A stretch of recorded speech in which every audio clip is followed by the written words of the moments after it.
To make that move sorting. You got 4 wide in the back. Look at this. That's not going to work. You got Jeros, you got McGrauther, you've got everyone there copping it in, and they will funnel themselves out. That is what Watkins Glen's all about. 4 wide heading into the carousel.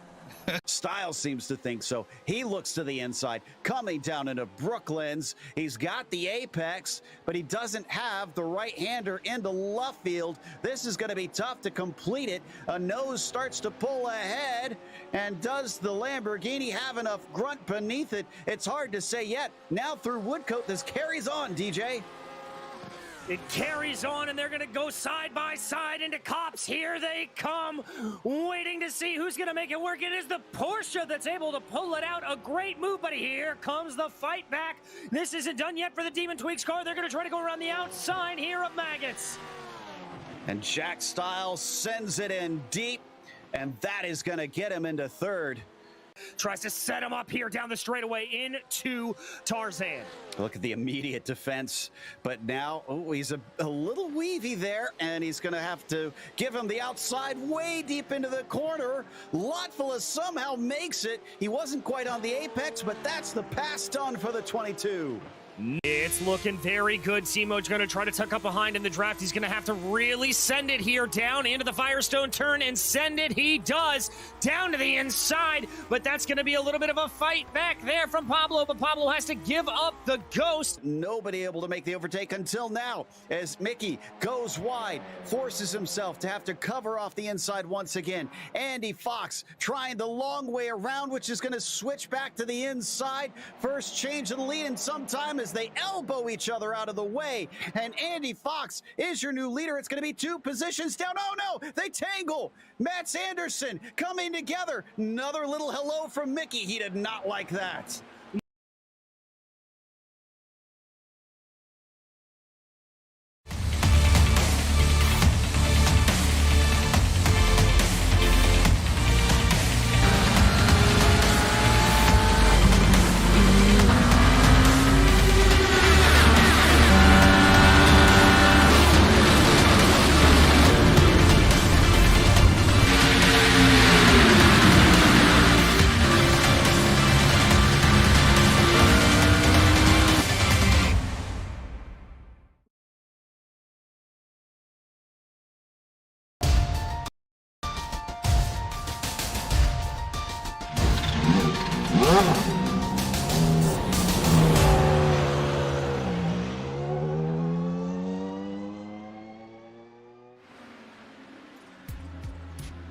Endurance racing, as the name implies, is about playing the long game.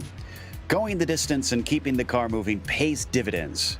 But what happens when you combine that ethos with the frenetic nature of Kamel GT? 2.5 hours of potential madness awaits us as we get ready to watch the Road America 500. And you'll see it all live here on the Global Sim Racing channel. Hi, I'm Joe Peak, and with me in the booth is Jake Sperry. Behind the scenes is our director, Zach Johnson, and he's using cameras provided by Dougie Beard. It's a recreation of a classic race at a classic track. Perhaps one of the most popular road courses on the iRacing service. Let's step in closer to see what draws so many to Road America.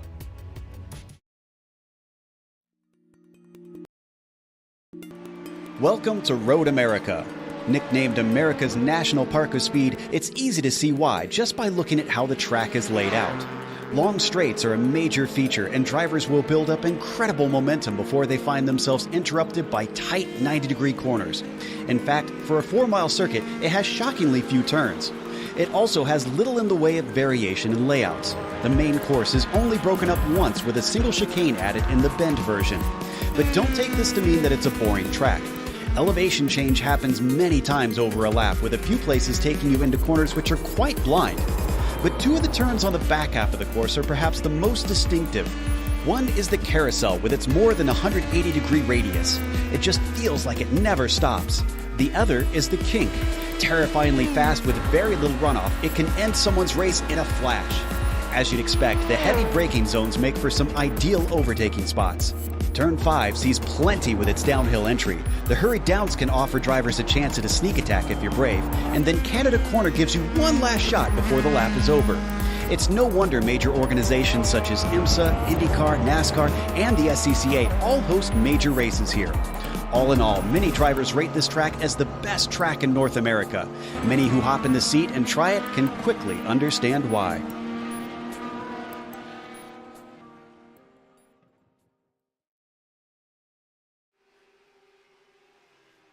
Well, Jake, as I said, this one gets used a lot here on iRacing, but here with Kamel, what's it going to be like with these two classes for 2.5 hours? Well, it's going to be a really interesting battle here, Joe, and this is the sort of thing which I love in terms of an event. This is Road America, this is 14 turns, it's 4.04 miles, 6.5 kilometers, and really a track which is all about fast pace and making sure that you are good on your brakes. You've got 3 very important straights out there on this circuit, the run in towards turn 1, the run in towards turn 5, and then that run up to Canada Corner, turn number 12, out there on track. Those are the 3 main places we're going to be seeing some overtaking going on, and I'm really looking forward to that event. This has been something that has been going on, I believe, since back around 2017 when iRacing made this a one-off special event, and then it's this group that has brought forward and continued this very, very cool tradition. Absolutely. Every once in a while, they do bring it back. They've been kind of swapping around with some other fun races, but they've come back to a classic here as we now take a look at the race details of this event. It's going to be a lap race, of course, with it being 500 kilometers, 78 of them. So it's about 2.5 hours if you're looking at what sort of time we're looking at. It's an open setup series. They also have no spare cars. So for those 2.5 hours, you got to keep it clean. And not just clean in terms of bodywork, but also off tracks in car contacts. Because look at that, only 20 incidents. And then you're given a drive-through. And then they've got even more after that. Every 5 incidents after that, they're going to be given another drive-through. There's no incident limit, but obviously this will hamper your hopes of a good finish if you have to continually come down pit lane without making a stop. Before we get to the racing, though, we want to mention our channel sponsor, the Majors Garage, home of free Baseline Plus setups. Get help from any of the garage coaches 24/7. Sign up now for awesome, affordable monthly subscriptions, telemetry, coaching, and more by simply clicking on the link in our description below. Also, if you use our special discount code MajorsGSRC, you'll get 10% off. Now, we are in the midst of qualifying, but this is actually the final moments here of the GTO qualifying. They've split the 2 classes so that they can each get their own share to try and set a clean lap without having to try and dodge around 2 very different pace cars here, Jake. And so far, it's looking like Niels Core in that Chicane Online Racing red car has that provisional pole. He certainly does, and it's by a very large margin. You look at it on screen, it's 0.7 of a second, which is a light year around this place. And you talk about 2 very different styles of vehicle here, Joe. You've got these GTOs, which are very sliding, very much dependent on the way that they go through the corner using the mechanical grip of the car. You compare that to that Nissan GTP, it's very aerodynamic dependent, very much needs the downforce, needs the power there to put everything forward. And what you get, in a sense, is this really awkward position where if you're in a prototype and you're trying to get around these Audis, then the trouble that you have is pretty much one huge issue. That is when you get to a slower speed corner and you find out that these GTOs are going as fast, if not a little bit faster than you through the corner. Always a bit concerning. I love the fact they've split them up. It gives everyone an equal playing field to attack with. Absolutely, and as they come across here on the final flyer, they've just released the GTPs, so they are going to be starting their first laps. I'm seeing a few drivers improve. Looks like Show kind of Teke, and the 208 moves up to 12th. Oh, and Franco Scurry with his 207.5 manages to get onto the second row for Team Audi Sport Italia. Let's see if anybody else is able to get a hot one down, as it looks like Phil Lake is coming through. He's only in 8th, which is unusually low for him. In the 001, he'll cross the line. 207.1, that is much better. That is actually the front row. Ben Lafter goes to 6th behind him. So it is all changing around as now we've got the first of our prototypes coming across the line. We absolutely do, and these first prototypes are going to be very interesting. Not as, I would say, numerous as a field than the GTOs out there today, but what you lack maybe in number, you still have a really tough challenge today. Just because there's less of these cars at the front of the field doesn't make this category any less interesting or the challenge of lapping drivers any harder. So you look at this sort of battle and you go, okay, we're watching Togo Hosada here for TC Corsa Esports W in the 54, and you're just seeing what makes this track difficult. And the one thing that we haven't really talked about so far is just the conditions out there. Track temperature is 51 degrees. This track is going to be heating up as drivers put laps down on there. You can see 123 Fahrenheit for those in the United States. 89 Fahrenheit air temperature is something that we normally see being a little bit lower out here. But one thing that is key is that wind, 27 kilometers an hour from the west-southwest. And what's that meaning? Well, it's meaning as you go through this corner, you effectively catch a tailwind halfway through, Joe. And that means that when you're trying to put the power down, it is very easy to understeer out wide. It's very easy for the wind to catch the rear and spin you around as well. Yeah, and considering how quickly these GTPs can go through that carousel, it's that's going to be hairy. They better hope that starts to calm down a little bit as the race goes on. It's about a little after 1 in the afternoon virtual standard time here, so we're going to be going into the afternoon. No real change in the sun in the sky. It's still going to be pretty high up, but we could see, of course, a little bit of the wind cooling down, hopefully for their sake. And Hosada coming across the line. Looks like he puts down a 1:48.1. That is going to be behind Hugh Haycox. No surprise there with the number 34, who has been very, very quick most times that he is out racing in the official Kamel GT series. And now Heitor Sintes Galindo slots into 3rd, still waiting for a majority of those prototypes to set a time.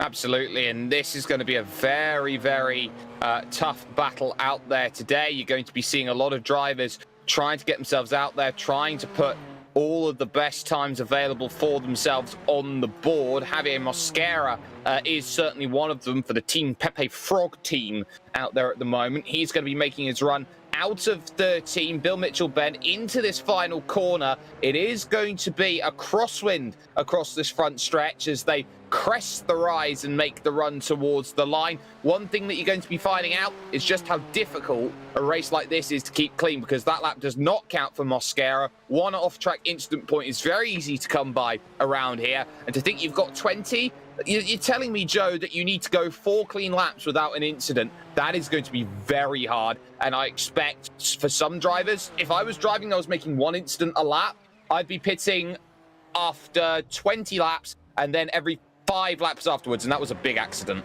Yeah, I think that was Hugh Haycox that just went off at Canada Corner. Decided to call that, see if he could get back out with a clean car. So Hosada now has an open door to try and step through into pole, but he's got to make up half a second to do it. Let's see what the 54 has underneath him. It looks like a decently fast time, but I don't think quicker than that 47.6. It's a 47.9, so he does improve, but he's still about 2.5 tenths off, it seems. 2.5 tenths, though, can be found with a new set of tyres and a bit of bravado out there on track. Sometimes it does work out. We just saw there Aitor Sintes Galindo go third fastest, a 48.6. Really haven't seen too many drivers put the magical lap down on the board. You've got the lights here, as you can see, focusing a run to Canada Corner. This is Doug Cloud in the Battery Park Motorsports 302, looking to make something happen out there today. And this is the sort of track and the sort of race that you look at, really, Joe, and say, if you're in that GTP field, it's not necessarily the end of the world if you don't qualify the car, as the car in front of him does fall off the road. That's Roberto De Filippis there, who finds the Scania endurance car off the road. But Doug Cloud here, this will be a good lap, crossing the line, 52.1. Okay, yeah, you're 5 seconds off the pace, but 5 seconds off the pace is 5th place still. And Mosquera does put one down. That'll put him into 4th as well. So, yeah, we're starting to see them get in there, but they're running out of time. Only 3 minutes left. And as we mentioned, it's close to 2 minutes to cycle around this place. So you definitely got to hustle at this point. It's funny that you mentioned the incident points as well. It's amazingly, that's still more generous than when I saw this weekend. A 6-hour race here at Road America with 3 different classes, and only 13 incidents allowed before they get penalties. Amazingly, we saw a majority of the drivers, or teams rather, finish without drive-through penalties. That astonished me, to be frank. Well, I'm just about as flabbergasted as you are hearing that, because you talk about an official series. For an average of about 30 minutes, you get given 17 incident points, and that goes across pretty much all of racing. So to say, okay, you've got to be absolutely perfect through the lines, that's going to be really tough. Here's Martin Krejcik making his charge over in the number 5 Martin Krejcik car, and he goes over the line, and that's a 150.066, his current fastest lap. But here's one key that we haven't really discussed, Joe. This is an open qualifying session. What does that mean for these sorts of drivers? It means that they can finish their lap times even when the clock expires. As long as they're through the clock at 19 minutes and 59 seconds, they're allowed their lap. Yeah, and unfortunately, Krejcik found himself having that lap deleted as he had an off. But we've got a few more coming around to start their final flyers. We are under a 1 lap's time left on the clock. Doug Cloud amongst them, a 51.8. That's an improvement by a few tenths. And he does not go up higher. But it looks like Mosquera jumps himself up into 4th with a 48.8 now. So nicely done by him. And next one across the line looks like it's going to be Hugh Haycox, who still holds that pole. Is Hisada out there? Yes, he is. So Hisada has a chance to try and get quicker than Hugh, but Hugh is still going to be starting one more lap after this one if he chooses to take it. And this is the key. If you got one more lap, you can eye up the field, see if you move down or not, and then that's your, I suppose, yardstick to give you an opportunity to go forward. But he does improve anyway by another 0.2 of a second, a 47.461, and that is enough to be half a second there or thereabouts clear at the front of the field. So Hisada needs a bit of magic. He will have that lap. He'll also have the advantage of being pretty much behind, so he can see what lap's being done in front. That is an improvement of its own, a tenth only though of a 47.870, still 4 tenths back. Togo is actually coming off of a Lotus 49 Grand Prix Legends Championship here that we broadcast on Saturday mornings. I believe our first Japanese champion we've ever had on the channel. And Martin Krejcik now comes across the line and improves up into 6. I'm actually not sure if he took a position, but he got it down to a 49.3 with that lap. And 7 seconds left. That means everybody across the line from here is going to see the checkered flag, because the next one out, Doug Cloud, still has to come around a corner. And, oh, well, that was Robert, unfortunately, finding himself coming off the course through Canada Corner. Meanwhile, here is Cloud, the Battery Park Motorsports 302 to the line. It's going to be close on if he improves, and he does not, a few hundredths off his best. A few hundredths only. That's not going to be helpful. So the next driver is Togo Hesada going through this long carousel. This is going to be one of the toughest things to deal with over the course of racing today, is the tyres on the left-hand side, because you've got these very tough corners around this clockwise circuit. That kink as well is surprisingly deadly in terms of a corner. Watch out for the lefts to get in a little bit of trouble over the course of racing action today. In through Canada corner, trying to get a little bit squirrely out there on that curve. You can push it all the way out there, but you have to be very careful about the traction as now going through Bill Mitchell Ben. The TC Corsair Esports W car has a chance, but 4/10 is still very tough. It's so tough, in fact, that that is a pull over to the side and say, you know what, I'll let you have it, Quiver Motorsports. Oh, and Martin Krejcik just wrecked his car, which means our qualifying is done. And that is the grid set. Before we get to that grid, though, once again, a quick mention of our channel sponsor, the Majors Garage. Don't forget about that link in the description below. That'll take you right there. We'll have all kinds of goodies to help make you faster. And if you use our special discount code MajorsGSRC, you get 10% off on your purchases. So let's take a look at our starting order for today's team events and a Quiver Motorsports Blue. But we'll start with Hugh Haycox there on the pole. TC Course Esports W has Togo Hesada starting in second, but it was a big gap in qualifying. We'll see if that remains in the race itself. It is endurance racing. We could see a pace difference. Heitor Sintes Galindo for Pushrod Racing starts from third with Team Pepe Frog, and fourth Javier Mascara starting for them. Team Laust Olsen will be, of course, Laust Olsen in fifth with Martin Krejcik starting from the sixth position. You've got Battery Park Motorsports in seventh with Doug Cloud in the car. Sakanya Endurance Motorsports starts from eighth today. And then in ninth, without setting a time, Mighty Wings Racing in the number 25 with Emerson Gaudin will round out your GTP field. And it's an interesting look at GTOs at the moment, because we saw just I would say the embers of it as we came to live. Chicane Online Racing Red 69 car on the front for them. A gap of 0.4 of a second to Phil Lake on that front row. Franco Scurri for Team Audi Sport Italia lines up third with Alex Millward fourth for the DTSR 003 car running in the 21 numbers. Team Ian Haycox then will start this one from what is going to be 13th with DTSR 002 in 14th position. We have had a couple of disqualifications through qualifying. The Audi Sport Italia team was one of them. The 00 team is there as well, and that will be having Reid Miller in the field in 7th, Mark Gamack there in 8th for the band of others. Hamelsmith Racing will have Jamie Hamelsmith there in 9th position. Mark Ole will start for the Picanto Racing red car in 10th position. Looking down then, the rest of the orders got Rob Olenjiak there in what is 11th position. Sho Kanatake in 12th. Hideki Koivisto starting 13th along with Oren Laskin. You got Christian Wagner, Harry Weir, and Andre Schumacher, I do believe, for the Fowles Racing car, also finding themselves with a disqualification in qualifying on top of that. So their race might be over before it has even started, Joe. That's a little bit frustrating. The more the merrier, but of course they want everybody to play fair out here. We'll try and get some information on that a little bit later as we wait for them to finish gridding up. We'll get a pace lap, and it is 78 laps here around Road America for this special event, the Road America 500.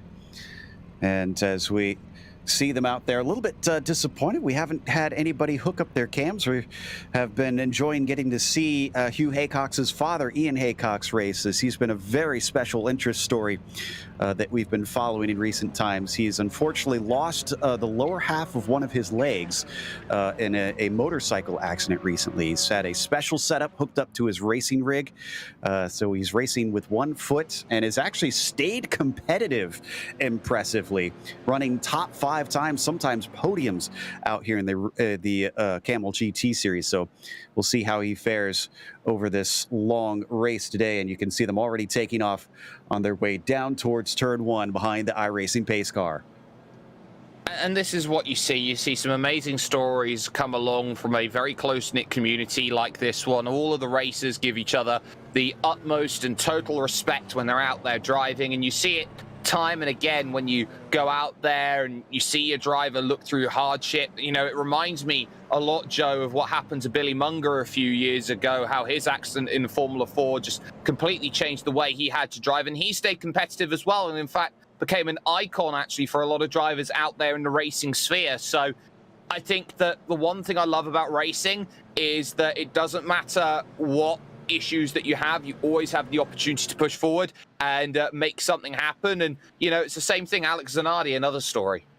Absolutely. Yeah. You know, the more you talk about that, the more it kind of makes me realize that I think at times overlook that racing, yes, it's an athletic sport, and well, sim racing might be slightly different on that, but it's a sport that allows almost anybody to be able to get in and try and compete. And that, to me, is very cool. It really favors no one. It's essentially, can you get in and can you make the car fast? And we've seen everybody, including now to paraplegics, as Sam Schmidt has obviously gotten back in the car with a very special setup in a Corvette a few years ago. So they've made so many incredible advancements that have allowed us to see this become such an inclusive sport here. And let's see who can manage to include themselves on the podium at the end of today as we now come through the hurry downs and into turn 8. As looks like we're going to see, I think, a 25 car field start this race, 24 car field start this race, as we are missing those two that got DQ'd here, which should still give us plenty to talk about, especially from our experience here in Kamel. They're almost never shy of things to talk about in Kamel. Absolutely. This is the sort of series where action and spacing out tend not to mix. It seems like you always have a battle somewhere when it comes to this series. And the one thing I'm keeping my eyes out on here today is how the brakes are going to be managed over the course of a run, Joe. They do have the ability to fade. It's probably the only car I know on the iRacing service, or the only cars that does have this feature put in. And it's going to be something where you're going to be seeing brake markers just edge back as a stint goes on, and a question going to be coming along in what do you do when you get to the pit stops and you realize you don't have any brakes anymore? Exactly. I have a feeling you're going to realize you don't have any brakes at plenty of points. There's so many hard braking zones in this track. I mean, what a course to decide to have this long an event in these cars, because it's basically long straight brake, long straight brake, long straight brake. So they're going to be wearing them out, and it could come down to who can manage those well, because I frankly don't think I've seen a race this long since they've introduced that feature on these cars. So this is kind of going into unknown territory for us. I don't know if any of the drivers have had a chance to try and test it and see what happens. But there goes the pace car, and Hugh has control of the field as they come over the crest looking for that green flag from Barney up in the flag stand, and Hugh Haycox is on the throttle. We are green here at Road America. It's a very good start for him, and his Sada is already under attack as they fly towards the first corner. Sintez Galindo is going to try to take that second place away, and he is successful. Let's head back to the GTOs. Yeah, Niels Core with a great start then as they'll run in towards turn number 1. They'll get a tailwind as they drive on through nice and single file through the top 5 or 6. Mark Gamack having a little look there at the 00 of Reid Miller, trying to figure out whether they can make something happen down the hill in towards turn number 3. Yes, that Small King is a turn, but really nicely played off the start. It's single file and a little bit of too wide as they run through the sweep. And this is what I like to see, drivers trying to take it easy, as we had a little bit of a spin in the GTPs. Doug Cloud having slight contact with Gaudin after his spin, but both of them are able to carry on. It's very subtle, so I doubt there's much damage on either of them. You can see him now continuing on in the 302. Good start, good clean start, but still some battles as Mark Gamick has managed to get by Ian Haycox into 6th in class here in the GTOs, and now they slide down into the hurry downs. They absolutely do. And what was key actually about that little spin there, Joe, is that it was all on his own there from Doug Cloud. On top of that, he completely missed everybody. There's a huge amount of room underneath the rear wing of these machines, so you can really get up underneath if you're really trying, which is really good if the car's going around.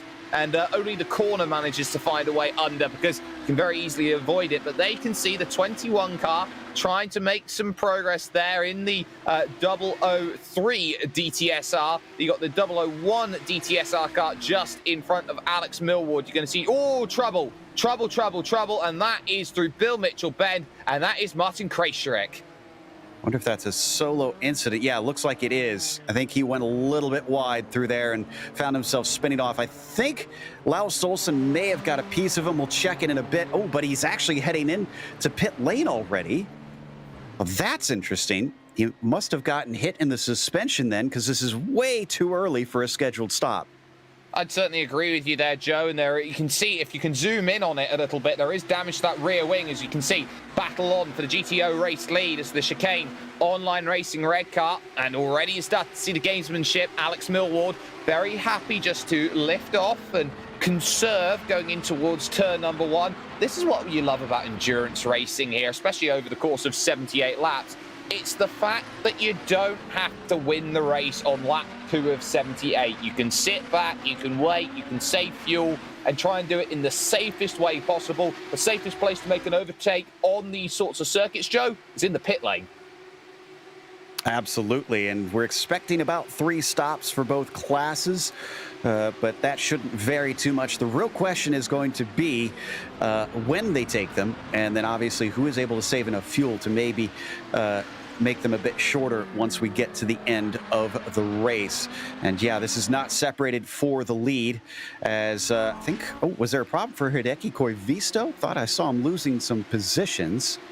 Yeah, I think he went a little wide down at turn 5. So Hideki finds himself slipping into 13th spot. There you see him having been overtaken by Laskin in the 740.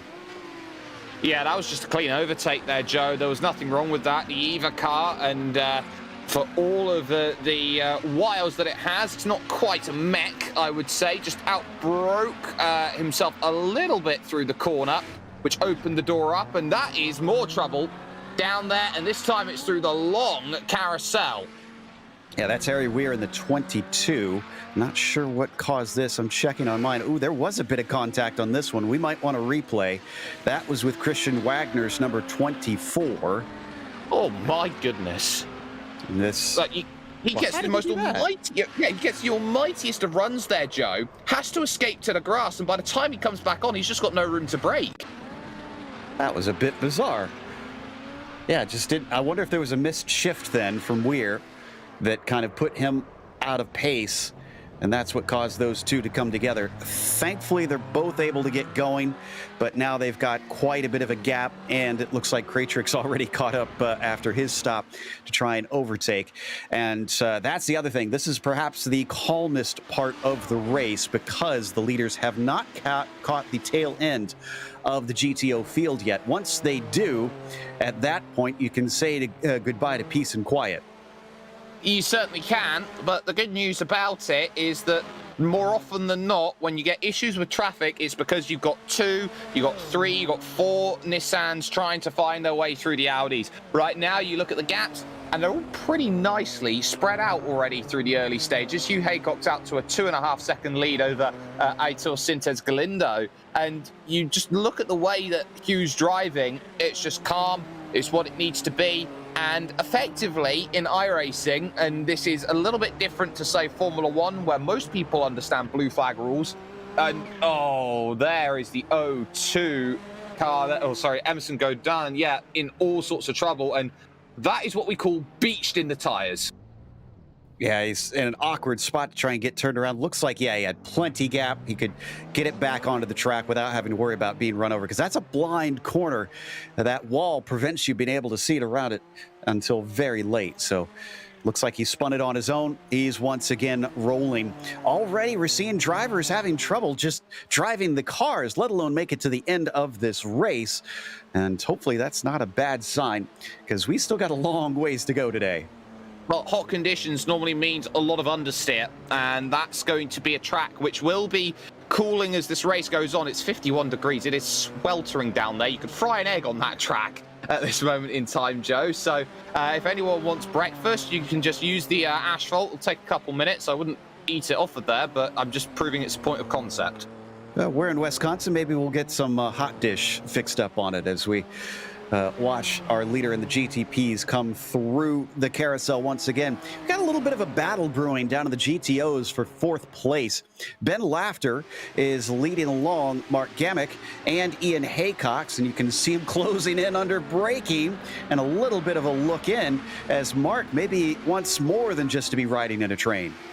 Well, the safest place I always look at when you're out there in a field is in front, because when you are in front of cars behind you, you know that you dictate the line, you dictate all of the issues that go out there on track, you make it easy. You can see Gamak now in the band of others car. He moves, perfect camera actually, to the left-hand side. He'll move himself under brakes, but he's just a little tentative as he gets down there.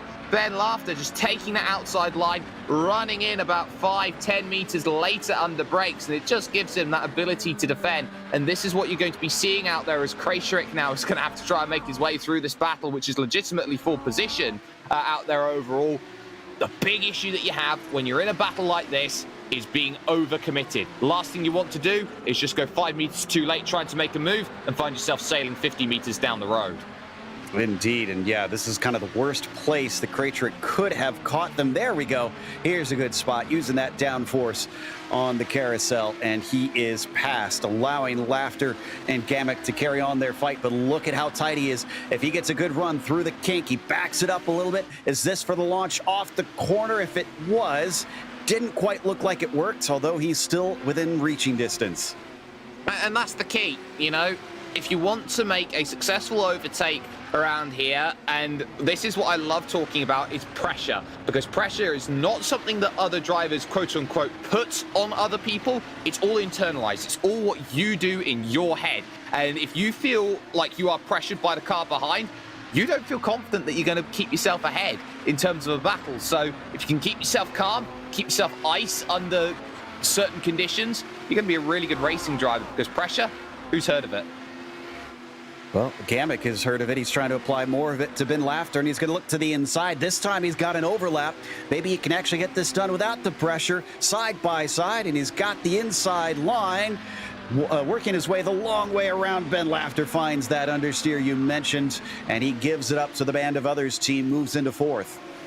And you look at that as well, and this will be something a little bit interesting for later on in the race. This track is going to rubber up really quick in the hot conditions. It's maybe a long track, yes, but this track is going to rubber in very quickly in the hot conditions. They're going to use a lot of tire because this track is hot, and all of the polycarbonates find themselves down on the road. One thing that they're going to have to be very alert to is that the quicker that this track rubbers up, the quicker this track's going to fall away. And being on the outside is Haycox. There's a huge moment there out on that rumble strip coming out of turn 5, and that will put him in the clutches of Reid Miller's 00 car. The thing they'll be worried about is later on in the stint when the marbles come down on the circuit, and effectively it gets very, very slippy when you go offline. Indeed, yeah, and well, they're not seeing enough drivers having to go offline yet to try and allow those lapping cars through. So they're already building it up with most everybody sticking on that racing line, bar Ian Haycox there, as you mentioned, having a moment coming out of turn 5. And that didn't lose him a spot, although Reid Miller got very interested. Let's see if he's cleaner through the kink. This is not one where you want an off like that. And yes, he manages it well, just kicking up a little bit of a dust on the exit. I just want to note that the O2 of Godin has just dived into the pits for Mighty Wings Racing. He's left it a few laps before actually making that decision to dive into the pits, which makes me think that he's trying to look at something on strategy, the fact that he waited that long to go in and make his stop. And he took tires, it looks like. So, yeah, this looks like it is a legitimate stop. Let's look at the slide that Sintez Galindo is getting coming out of Canada corner. And he's got Togo Hisada behind him. He took this spot right at the start of the race, and Togo has been plugged up behind him since. Absolutely. And the TC Corsa car has done well to keep itself in range, but we're starting to hit that magic T word of traffic. And that is going to be important. It may not be the end when it deals with the Evangelion car, Cars in front, no chance of making the move through turn 1. You can see just a dive to the inside then from Aitor Sintes Galindo. Effectively, he's got to be a battering ram. You can see actually there on the brakes how difficult it was for Togo Hosada because he cleared the car coming through that short shoot run towards turn 3. But on the brakes, just slow down speeds, Hideki Koivisno was actually gaining, actually got back alongside. Indeed. Maybe. I wonder if Hosada's being a little tentative here, knowing he's got to keep it together. He's one of the entries that is actually running as a team today. Hayata Asaga is waiting in the wings to hop in that car. The last thing you want to do is ruin the car before you hand it over to a teammate. Well, this is one of the things as well, Joe, that we haven't really touched on today, and that is the driver swaps. This is technically a solo event, so you can have as little as 1 driver's racing for you over the course of the 2.5 hours and 78 laps, or you can have as many as 8 drivers in your team. Now, 8 drivers means 8 stops. That's not optimal, and this is definitely not optimal for the 11. Golly, this is not ideal as the likes of Olnijak is there trying to get through. Hosada stuck up behind Harry Weir. You got Jamie Hamill-Smith, and suddenly Galindo's clear by nearly 3 seconds. But you look at when it comes to driver swaps, what's the advantage versus the disadvantage? The disadvantage is you're in the car all the time. You could get tired, you can make mistakes, and you could switch off at any point during the race. The disadvantage is how much time you lose in the driver swap. That could be something that plays a factor to those who have a 2-man team today. Absolutely. Man, Togo was literally boxed in there, and it is now a full second between them, but they are in the thick of the GTOs. The first time through is probably going to be the most difficult, and that's about the good news for Togo, but the Pushrod Racing car has gotten themselves out of reach as they go to turn 1, but he goes very wide through there. And you can see this has caused a few battles in the GTOs to close up as well. That's Ben Laughter and Ian Haycox that are vying for 5th in their class. DTSRO 002 fighting for that one. Oh, and a missed shift. Oh, boy. We're going to see that a lot today, I'm pretty certain. Reid Miller. Then we'll move across and we'll put 2 tires in the grass, trying to leave some space here for the Pepe Frog car of Javier Mosquera in the pink. And he's just very happy to sit and wait for this battle. And Haycock sends one up the inside and holds the place. And now you've got this very awkward run where, okay, you're going to have to be good on the brakes up the hill. And the GTP makes its way around. But this is what we're finding here. You get little pockets, little battles that find their way through. And every time you do, you see a small mistake come along. You've got to coordinate, not just with yourself, but with the faster cars behind who do have a right to get past you. But at the same time, every car that's in a battle here, Joe, has that right to go and see their battle to conclusion. Yeah, it's a give and take. Sometimes you're going to have to give up a little bit. Sometimes you're going to have to take risks. But right now, we still have all 25 runners out on track. We've had 3 pit stops that we've seen so far. Harry Weir has been in. We've seen Emerson Gaudin and Martin Krejcik stop. And at least one of them we're pretty sure has been a scheduled stop. The others, we don't believe so. So Ian Haycox manages to remain in 6th place without Reid Miller getting by quite yet, but he's certainly been troubling him in that 0-0 machine. And in amongst them, now they had to let by Laust Olsen, who is going to sneak by the 002 as well of Ben Laughter and leave him be up the front stretch. Looks like Ian Haycox might be given a bit of a slipstream to Reid. Is this going to be an overtake? Options are there, and you really are seeing it here as they run through towards the opening corner. We're just looking at the cars in front as they charge on by. But, you know, you're seeing it here, how important it is to get a run around this track. This is one of the few tracks out there in the world, Joe, that doesn't really have a short hairpin out there, and the hairpin is probably the easiest thing to put in track design to give yourself an overtaking chance, to give yourself a room. This is a track full of 90-degree corners and sweepers and very, very high-speed sections into tough braking zones. This is not your normal design track at Road America. It is meant to be a fast track. It is meant to be a tough track, and in fact, we do have that side-by-side and up the hill into 6.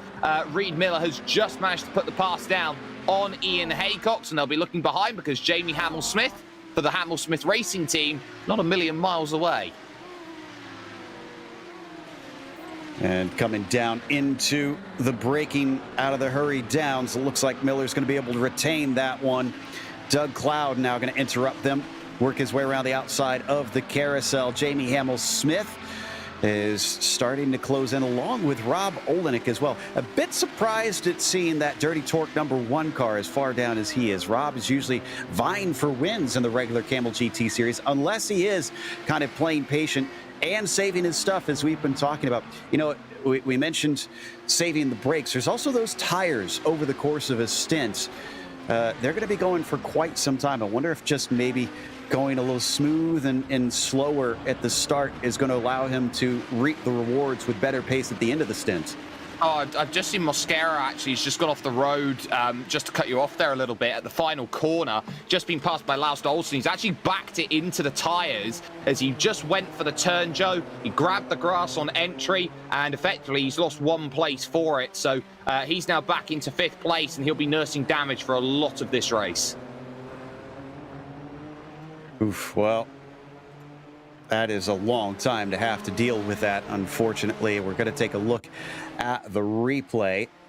There's Mosquera coming into the final corner now. Wheel into the dirt. That's all she wrote. It's pretty fast into that one, and there was no slowing it down. We've also had a change as well for second in GTO. A mistake from Phil Lake through turn 1. He just ran in a little bit deep, and now you can see it here as they battle. Lake has managed to wrangle that one back, coming through turn number 3 with a little bit of help from the traffic there from Doug Cloud. So he's able to get that position back. The teammates seeing a mistake, they fall back into their normal order. We didn't see anything happen, Joe, I think is the way that the DTSR team wants to probably say happened over lap 10. Always, yes. Just slowly step back into the bush and assume that nobody witnessed anything as they come into the carousel themselves. This is all about 5.2 seconds behind Niels Kor, who has used this first spate of traffic to pull himself farther away from everybody. Honestly, probably what you really want in these sort of situations, just be able to run your own race. There you see the 69 now up at the front of the field. He's got nobody threatening him. When lap traffic comes up, now he can try and gauge things a little bit better, maybe give up a little bit of time. He controls how this goes for himself. As man, the battle between Millward and Lake is back on again through Canada Corner. Don't count out Gimmick as well there in 4th position. The band of others, Endurance 65, has been motoring up towards them over the course of this last lap. So this has been a really, really good race so far. We have seen, Haycox around at Bill Mitchell Bend in a very, very precarious position. He's got to be very alert to how he rejoins the circuit again, and he'll be clear. Looks like, yep, he is ready to go. So that sends him backwards. It's starting to look like the winner of this race, Jake, is going to be the one that makes the fewest mistakes, because there's becoming fewer and fewer drivers or teams who haven't made mistakes now. Yeah, and this is what you see. We're 10 laps into a 78-lap race. More people than not have made mistakes early. I think the conditions certainly aren't helping that, but when you come to a race like this and you see conditions like this, which are very abnormal for Wisconsin, they are very abnormal here today for Road America, you look at it, you know it's going to be a fight from everywhere you go. You know it's a fight when you're 11, 12 seconds off of the race lead. You know you're a fight when you're having to scramble just to try and make it through turn 1, when you've got a crosswind and the car's trying to push you out through the opening corners. This is going to be a difficult challenge. They know it. They haven't got many incident points to play with. I could very easily see 1, maybe 2 drive-through penalties from the majority of the field. Likewise, it's going to leave them at a severe disadvantage to go off track. So as we look at this battle for second place down into turn 3, can he get a better exit? Looked a little bit more tidy there for Togo Hisada, certainly over Sintez Galindo, and he's starting to gain as they pick up speed down the Moraine sweep, but a little too far back. Even still, he's going to try and get in his head and show his nose. Oh, and it did put him off. It put him off the racing line. He's starting to use that pressure successfully, 8. Torcentes Galindo now cuts back across through turn 6. He didn't lose the position, but that gap is gone. If there was a digital dummies book, okay, of like a how to be a sim racer, the first thing you say to a sim racer is, when you're trying to make an overtake, get in the mirrors. Get in the mirrors. Make your car as wide as possible. Make yourself a distraction as much as you possibly can. And if you can manage to be that distraction, they miss their braking point. Look at that. You're free. You've got a chance to go in. Didn't quite work in terms of making a move, but the 54 now will be in the head of the 11. Coming down towards Canada corner. These two carry on. I'm half watching this and half watching the battle for 5th in the GTOs. Both are relatively close, but let's stay here for the time being because we're coming up on the longest straight of the track, up the pit straight and into turn 1. This is where Togo really needs to get off the corner solid as we hop on board with him. Watching up ahead, a little too far back, I think. He will feel some of that slipstream, but the draft not as big of a factor in these Nissans from what we've seen in the past. Yeah, and you're going to start seeing it a little bit here, how draft is going to be dependent on a lot of factors, especially on a windy day like today. Draft's going to be a lot stronger when you're going into a headwind than you are a tailwind. But the one thing that I think this track is proving today is that the wind really doesn't favor any straight out there. It doesn't favor any opportunity. And effectively, you've got a crosswind through most of the key straights, if not a tailwind. So it's going to be a little bit tougher today than maybe what it would be in ideal and calm conditions to go out there and make a pass. Coming off turn 5, once again, that seems to be much better of a corner for Togo Hisada as he closes in to less than a car length, but can't quite seem to get through. And did we have a pass back in the GTOs? We did. Mark Gimmick got by Alex Millward. Alex, for some reason, slowing down through the kettle bottoms. I'm not entirely sure why. They didn't have an off-track or cut course, just kind of pulled to the side and let the 0065, or the 065 rather, through. It looks like the sort of thing where he's just slowed down to make the corner here, Joe, and just completely missed the shift or missed the throttle application. It's one of the two. Bizarre stuff, and I think he wants to try and get this one back as we're looking behind them. In the meantime, this is the battle between Ben Laughter and Reid Miller. Miller gets close, but decides not to go for it. I kind of wonder if some of these GTOs, especially because the draft is bigger in these Audis, if they're trying to save a little bit of fuel. The more laps that you can put down, the shorter your stop's going to be at the end. It might pay big dividends just to try and stay patient if you think you can't outrun the guy you're with. Absolutely. And, you know, you're going to be seeing, you're going to use a lot more fuel trying to make a pass than you are not. As you can see, here's some side-by-side between Reid Miller and Ben Laughter. And Laughter can smile about it because that, you could say, is a light overtake there, as easy as they come along from Reid Miller. So Miller with the Miller light and moving up a position. Now, proving me wrong once again, as he, I thought was going to be sitting behind, but waited for a better opportunity. That gets him into the top 5 at this point. Oh, we've had a wreck with Togo Hisada. Oren Laskin is off. I have to assume that these two are related. And it looks like if we get a replay, Oren Laskin has missed his breaking point and become a bowling ball. Togo Hisada, unfortunately, becomes the victim in this one. Oh, you can see it here. He actually just grabs the grass, trying to take too much out of the circuit. Does the GTO there of Oren Laskin. That puts Hisada in a very tough position. He does scout it with the way that he looks to turn in. He leaves room, he leaves room, he leaves room. You can see it right here. He's leaving as much room as he can. Does take a tap. But I tell you what, a less experienced driver, Joe, that would have been their race over. They would have had a GTO through the door, and their Nissan GTP, it would have said Audi on the side passenger seat. Indeed. He didn't get away completely clean, though, as he does have some damage on the wing that we can see.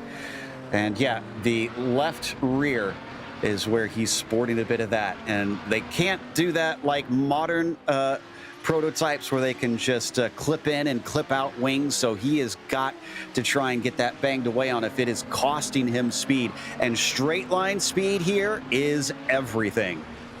It absolutely is. You know, you've got 3 long straights and no hairpins to speak of. You absolutely need that top-end speed. You absolutely need to have that ability to go and attack. It's costed Hesada about 8 seconds, 7.5 seconds here in this one, and it is only going to take a little bit more time to get back through.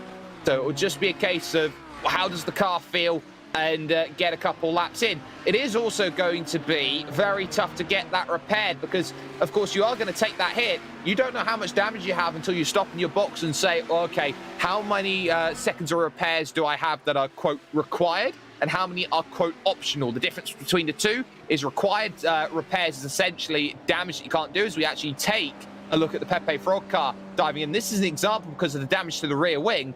We don't know how much of that is going to be required or how much of that is optional. I would expect most of that is optional damage, but if it's required, he's staying there a little longer than he wants to. Exactly, and he almost hits his stall. He was a little short and had to pull up to it. We've also lost 2 cars already, which is disappointing. Only 15 laps into this.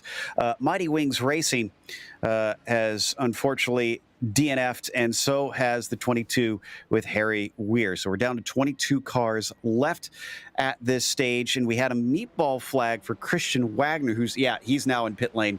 He had a big wreck coming out of turn 5, found himself spinning out, hit the inside wall, and he's now having to come in for required repairs on that one. Hopefully he'll be able to get back out pretty soon.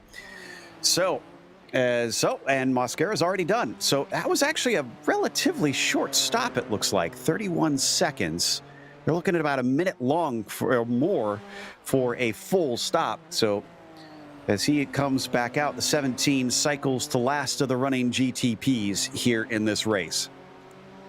Yeah, and you're going to see this actually from a couple of drivers who want to try something a little different. If you're out of sequence early, you've had yourself an issue, it's not the end of the world to take the short stint early. Okay, yes, you're going to have a longer stop at the end, you're going to fall out of position, but to gain track position, to gain time, to gain up to a driver and to be able to save fuel, might be worth it actually there for Mosquera and the Pepe Frog team to come in, make that stop on lap 15, lap 16, and then basically go out and say, I'm just going to sit behind someone, save some fuel, and effectively gain a couple laps if I were instead just driving around this place on my own. Well, the good news is he was able to get the rear wing pretty well repaired. It looks spick and span to me. We'll see if it drives the same, though. And he did take tires on that stop. So I think your assessment was correct that he just decided to come in, get the repairs done, and thankfully they were short. 31 seconds short, as must have just taken a hammer and pushed it back into place. Meanwhile, this is Reid Miller here sitting in 5th. Ben Laughter has not given up on it. He's sticking with him, but he's about 0.8 of a second behind. So he's going to have to get closer than that if he hopes to make an attack. Well, he doesn't necessarily need to right now. Still a long way to go in this race, but I think Ben Laughter's been around the block a number of times. He's seen it all before in these machines. He doesn't need to go out. He doesn't need to be an aggressive driver. He just needs to do what I believe has been said many a time before when it's been a lot of my Australian friends in terms of broadcasting. He's got to buy himself, Joe, a ticket to the end of this race. Ooh, we've had a problem for Laust Olsen. Olsen had an off out of turn 6, and he has hit the wall pretty decently, scraped up the left-hand side. You're going to see the damage here on the car as he flies through the kettle bottoms. Oh, that's just power. That's just pure power on the exit. He got up over the curb, Joe, and it's one of the few curbs around this circuit that are raised and are not flat. It's coming up the hill out then of turn number 6. So you're going to see it here on the Global Sim Racing channel replay. He's going to go through turn 6. You can see it's a flat entry curb, but it's this one on the exit. It's a little bit raised. Just puts the power down too early, and whack. That is a concrete wall, and that is the most unforgiving barrier out there, and that is why this circuit does not have FIA Grade 1 status. Exactly. Just as we saw him go into the pits, look at this. We got 2 battles happening down in the first corner. That is Olenek overtaking Hamel-Smith for 7th, and then behind them, Ian Haycox and Hideki Koivisto sorting out P10. That's going to go in the favor of Ian Haycox, and the 35 now focuses forward. Looks like Mark Olay is the next one up. They're going to get interrupted by Doug Cloud briefly, so he is going to leave them be. And actually, very good overtake as Haycox is already starting to drop Koivisto out of his slipstream. Well, Haycox is on a recovery drive right now. His last lap was a 2:08.8. Koivisto, by comparison, a 2:09.6. So 0.8 of a second a lap. Tells you pretty much all you need to know. The big difference, though, is Niels Core. He's doing 2:07.5s out there at the front of the field. So even though Haycox is on a recovery drive, he's still 1.3 seconds a lap slower than your race leader in the number 69, who is absolutely motoring out there today. And it's taking everything for the 001 of Phil Lake to keep this in check. But as you can see from the lap comparisons, Lake has been faster on each of the last 5 laps. I wouldn't be surprised if Lake kept this fight all the way down to the end. Yes, he's 4 seconds behind, but as the race goes on, that's going to seem pretty small compared to some of the other gaps. Unfortunately for fans of Laust Olsen, the damage was not as minor as what we saw from Mascara. He has been in pit lane for over a minute now, continuing to take repairs. He did take tires, I assume just regular service, along with trying to get the thing back into shape as we turn the attention back to Niels Core once again. And the other thing is, Phil Lake, well, yes, Niels Core is very quick and he knows how to race up at the front of the regular Kamel GT series, but Phil Lake has been in part of this Kamel GT series, I want to say, since pretty much the inception, and really knows his way around. The only thing against him, honestly, is just he's kind of notorious for having bad luck. So if karma actually goes his way for once and everything kind of evens out today, then hopefully he'll see himself in contention by the end, and actually gained a little bit this time down the Moraine sweep as we look behind him now to Gimmick and Millward. Yeah, it's the sort of thing where you just hope that you haven't walked under a ladder any time recently, or you haven't had a black cat cross your path. And I do want to note that Christian Wagner just came into the pits, and as he came into pits, his engine blew up as he was trying to shift down. So his race pretty much done in the number 24.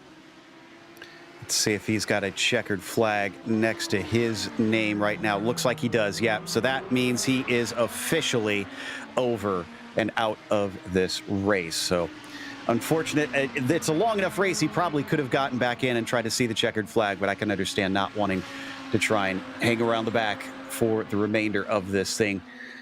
So as we come down into the kink here in our little battle for third place, Mark Gamick versus Alex Millward. This has been going on since the start. Alex is making him work for it, that's for sure. Certainly is. Mark Gamick, I think, has been the most impressive driver as he gets a huge wiggle under brakes, taking a very shallow line through the corner. Those rear tires dancing about, and that is part of the brake fade that we're seeing here. Drivers are having to elongate their braking markers and try and find them. You know, there used to be a time, Joe, where we didn't have day to night transitions here in iRacing, and it's very weird to say that when it is legitimately 20 to 3 in the afternoon in sim time. But you look around the circuit, you find a shadow as your braking marker. You used to be able to do that here in iRacing. You can't anymore. And now you couple elongating your brakes with shadows on the track and not being able to brake in the same place and having to use the markers outside. Drivers are more and more, with iRacing, having to be real racing drivers and having to use their skills as they would do on the road courses in the real world. Indeed. And yeah, gosh, I think it's to the point where sometimes we can take for granted now that we have the change of time of day, because it's been, what, 4 or 5 years that we've had that feature?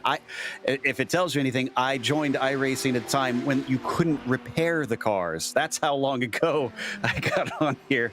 And I'm appreciative that of all the advancements that they've managed to get up to this stage, that we can have these endurance races and have them as realistic as they are at this stage. And speaking of realistic, this is a pretty realistic battle for Miller, and Laughter still chasing him, the DTSR number 002.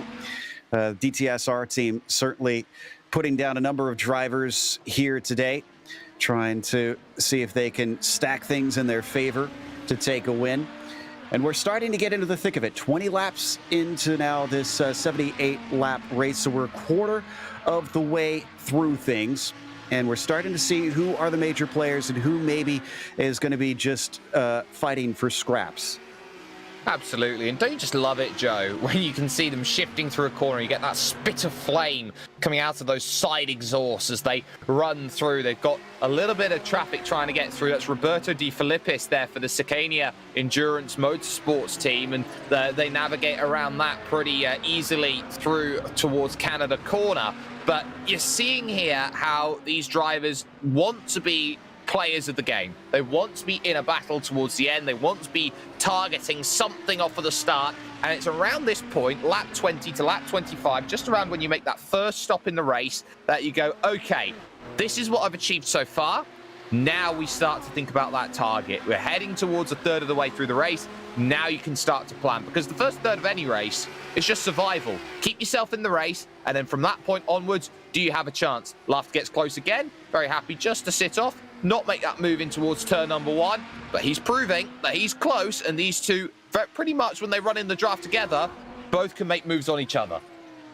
Absolutely. So this might be a patience game right here instead, on who decides when they want to go. Now, speaking of patience, for those who have been waiting for official pit stops, we're actually getting close, because we're looking at about 40 to 50 minutes that the GTPs can run. GTOs are a little bit longer than that. But the prototypes, very thirsty cars, we should be seeing them in, because we're just over 40 minutes into this race at this stage, and you can see some lap traffic getting in front of Hugh Haycox as Laust Olsen, after his 2 minutes of repairs, goes 2 laps down now from Hugh Haycox. So he's last of our runners in the prototypes. But Hugh, Javier Mosquera, and Martin Krajcik are good to go for a little bit longer, but expect to see Hugh Haycox, Heitor Sintez Galindo, Togo Asada, Doug Cloud, and Roberto De Filippis coming in within the next 10 minutes. I'd expect so. They've been pretty aggressive off the start. It's been a nice drive in the park for Hugh Haycox leading this field, but the battle that they're actually driving around right now is an interesting one. You've got Jamie Hamill-Smith, who's actually lost the place over the last 5 minutes or so to the one of Rob Olenek out there, and he's been someone who, again, you've been surprised he hasn't had the pace. He's been over a second down comparatively to the race leaders. And really, I think this will come as a shock to a lot of drivers. There wasn't any updates I could see in the patch notes, Joe, as there is Laust Olsen off on the left-hand side again. So Olsen just running it a bit too deep into Canada Corner. And that same left side that had been so wonderfully prepared and repaired by the iRacing pit crew that he has, well, back to the grindstone. They've got to repair that same side all over again. It's going to stay out. Yep, well, he's going to stick it out. So I think he's happy enough with it. Of course, he could always just wait a couple laps to see if it is costing him time. Actually doesn't look too bent up, I think. I think he managed to get away with it. Yeah. Surprising.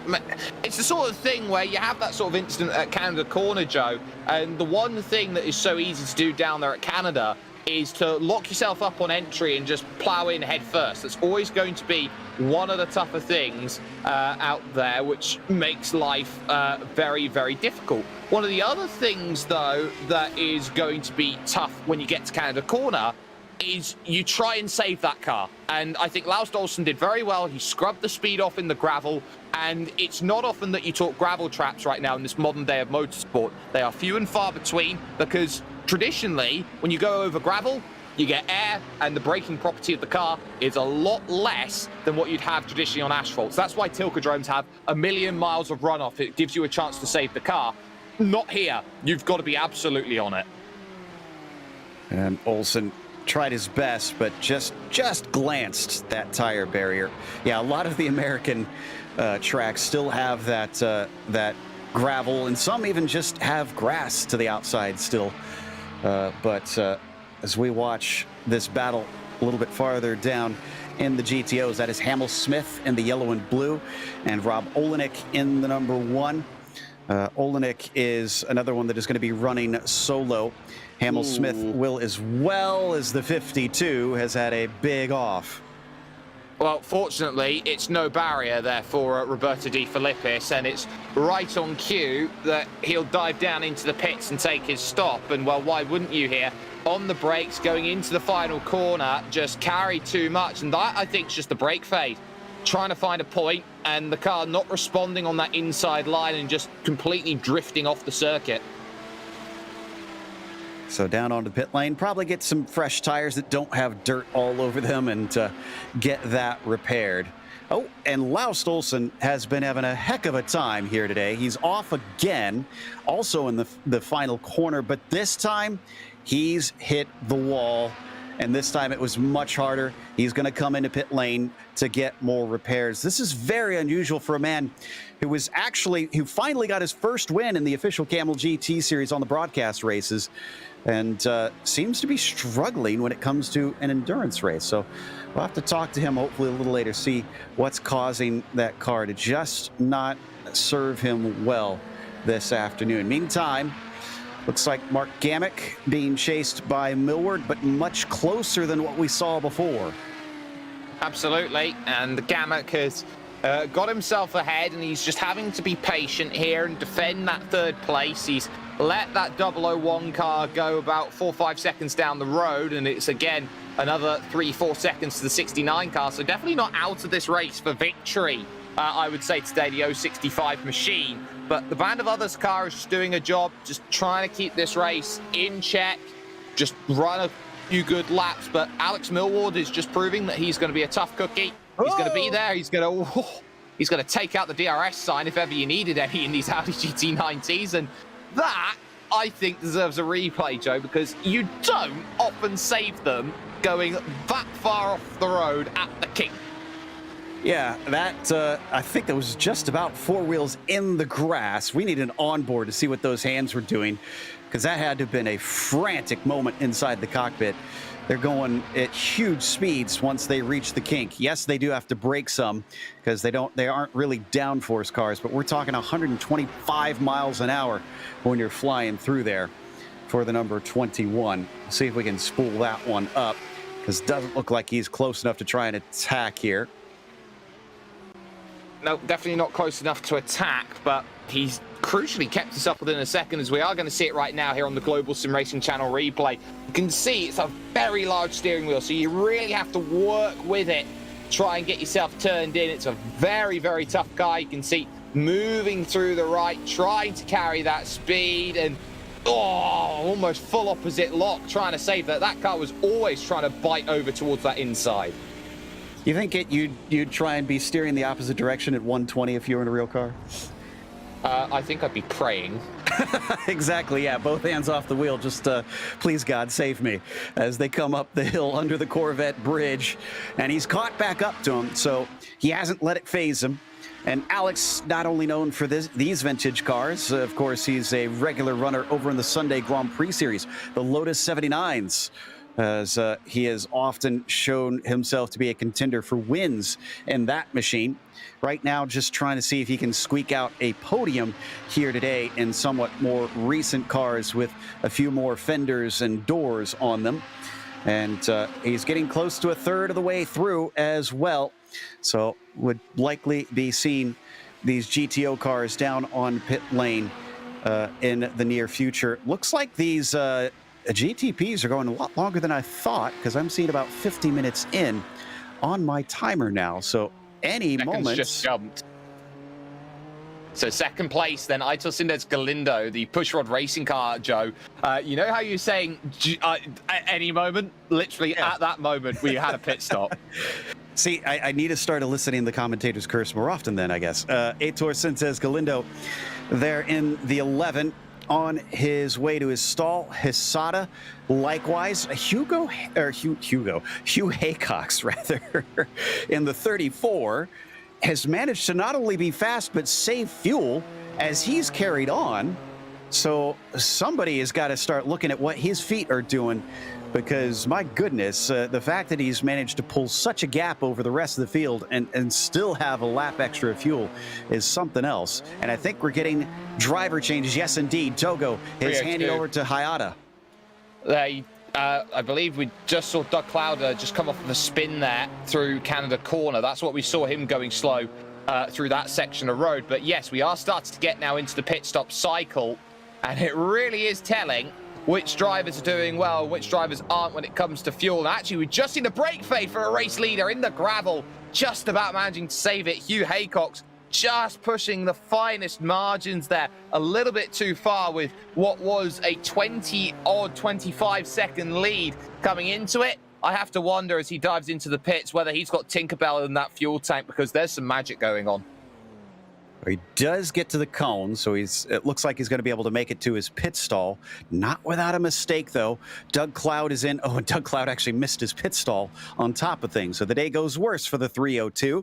But are we going to see drivers cycle on by? Mascara, who had a 31-second stop, should be able to come through and at least get ahead of Doug Cloud. But Jorge Fernandez Suarez has gone by in the push rod racing car. He took over for Sintez Galindo. So he had a shorter stop than what we saw for the TC Corsa car, which was in for about 48 seconds. They fall down to third. And Doug Cloud still waiting as Mascara is now through on them. There you see Sintez Galindo, or excuse me, Suarez rather, now in the car, racing his way through the hurry downs. A minute behind Hugh Haycock, who is taking his service. And this, again, is where we start to see these pit strategies play out. See who is holding what cards and who is going to go long when, who is going to take tires when. We assume, though, as far as tires go, that most everybody is going to be able to take them at every stop in the GTPs if they have told us that there is no penalty for fuel on those. No, definitely doesn't look that way, as Haycock then will pull off of the lane, get himself back out. Very narrow on the pit exit, and crucially getting just out in front of the Miller Laughter battle out there on track. But it is a narrow pit exit that you have to deal with there. You've got the blue line and the blue cone, which indicates when you can go and safely rejoin the circuit. And you've got this great battle going on for third in class as well. Finally, Mark Gamack under pressure on the wrong side of the road as Alex Millward gets himself forward and across to take the natural racing line. And that then is third position regained and 2 on the podium once more for DTSR. Very close behind for Gimmick, though. So it looks like he is still hanging with it. So Haycock's back out on the track, but Suarez, even with similar pit stop times, is 28 seconds behind him. It is looking like this is the 34's race to lose from here. And coming around that battle and leaving them be, Hugh Haycock waves goodbye to those two. Millward's got through. When is he going to pit, though? We're going to be looking at a little bit past an hour for these guys. He's a little slow through the kink. Oh, he's a little off through the kink. 4 wheels in the grass, trying to save it. Back on the course somehow. That car does not wind up in a wreck. And I tell you what, Mark Gamick probably had his heart in his throat watching that, too. Once bitten, twice as shy. It's not twice as shy. That's twice as impressive of a save. He had no right saving that car by any stretch of the imagination. We've seen this before in the official Kamel GT series. These cars have rally heritage. This Audi Quattro is 4-wheel drive, which is highly unusual in sports car racing these days, even in the especially in the regular non-prototype cars. But he used it to great effect there. I wouldn't be surprised if he kept his foot on the throttle. Well, 4-wheel drive as a concept, the only reason why it's not run in some of the higher series is basically just because it's so heavy. Is we can see, malfunction at the junction there, almost trying to make that stop. That's going to be something else that we'll be seeing, drivers trying to hold themselves off. But Joe, that was just some great car control. It was. It definitely was. Mark Ole eventually gets into pit lane. He wanted to go in and unfortunately was being overtaken by Suarez. Thankfully, there wasn't a miscommunication. That could have been a pretty big wreck, frankly, if they had come across one another. And there you see tires now being put on to one of our GTOs, which kicks off those stops now. We come back once again to Gamick in the 065. Yeah, Gamick has got himself a bit of a gap, but not, I would say, masses at this point. And he's just been quietly getting along with his laps. 2:08.8 that last time by.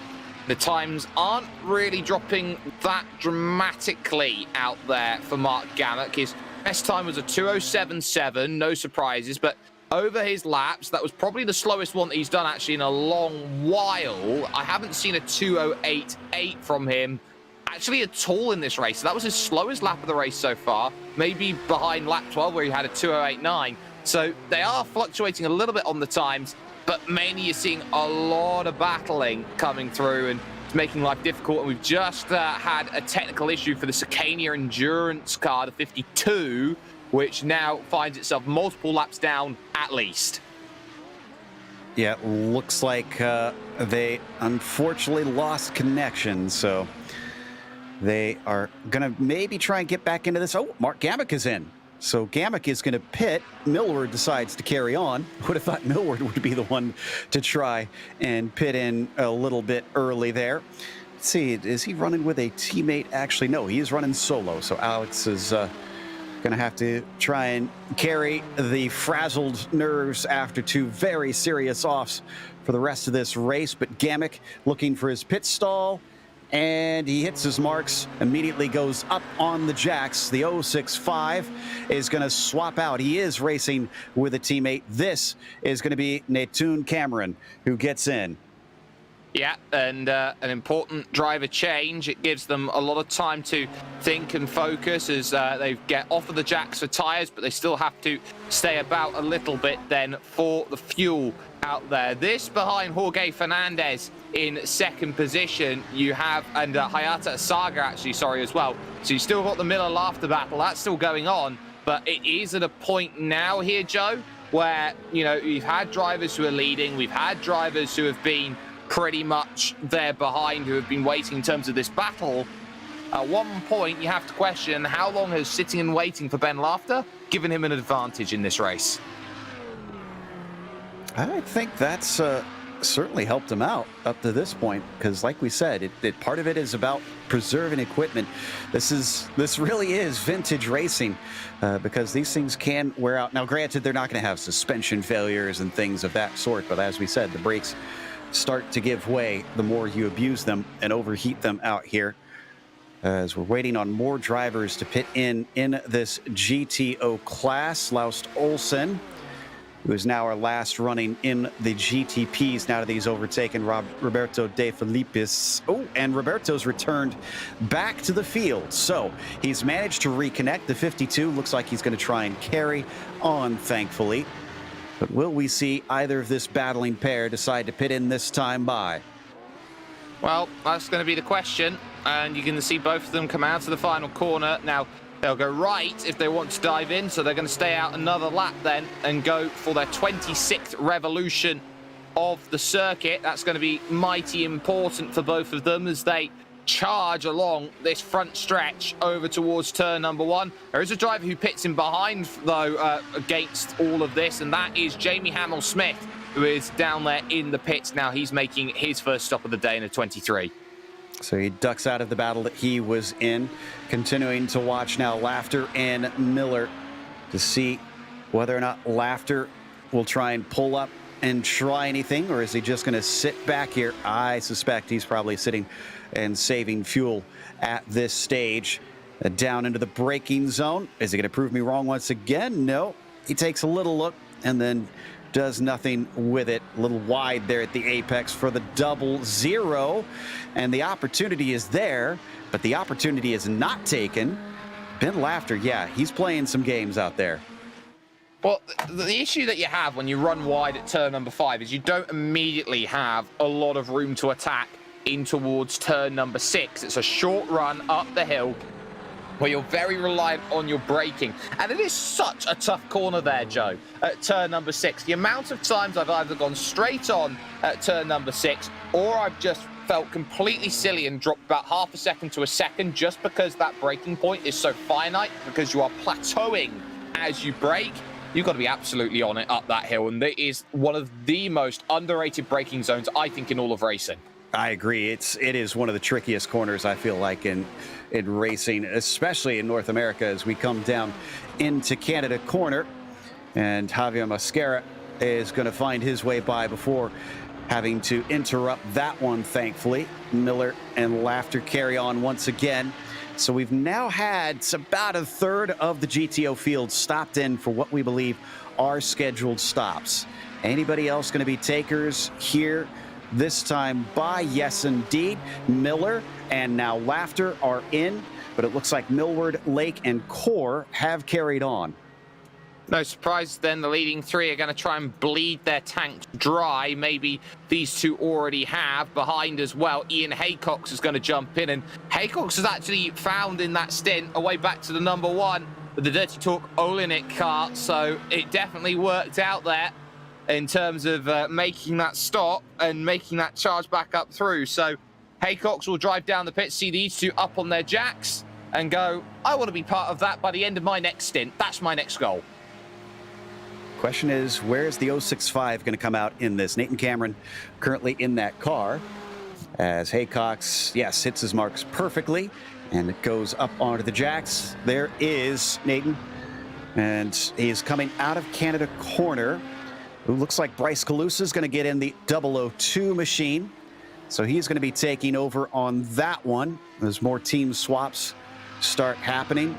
And again, that is optional. They do not have to run a specific amount of time to be able to qualify for the finishing order here today. Cameron is up the hill, and Ian's still in his stall.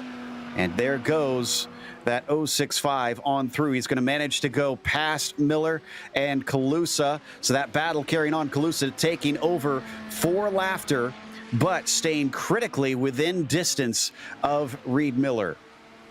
And that's key.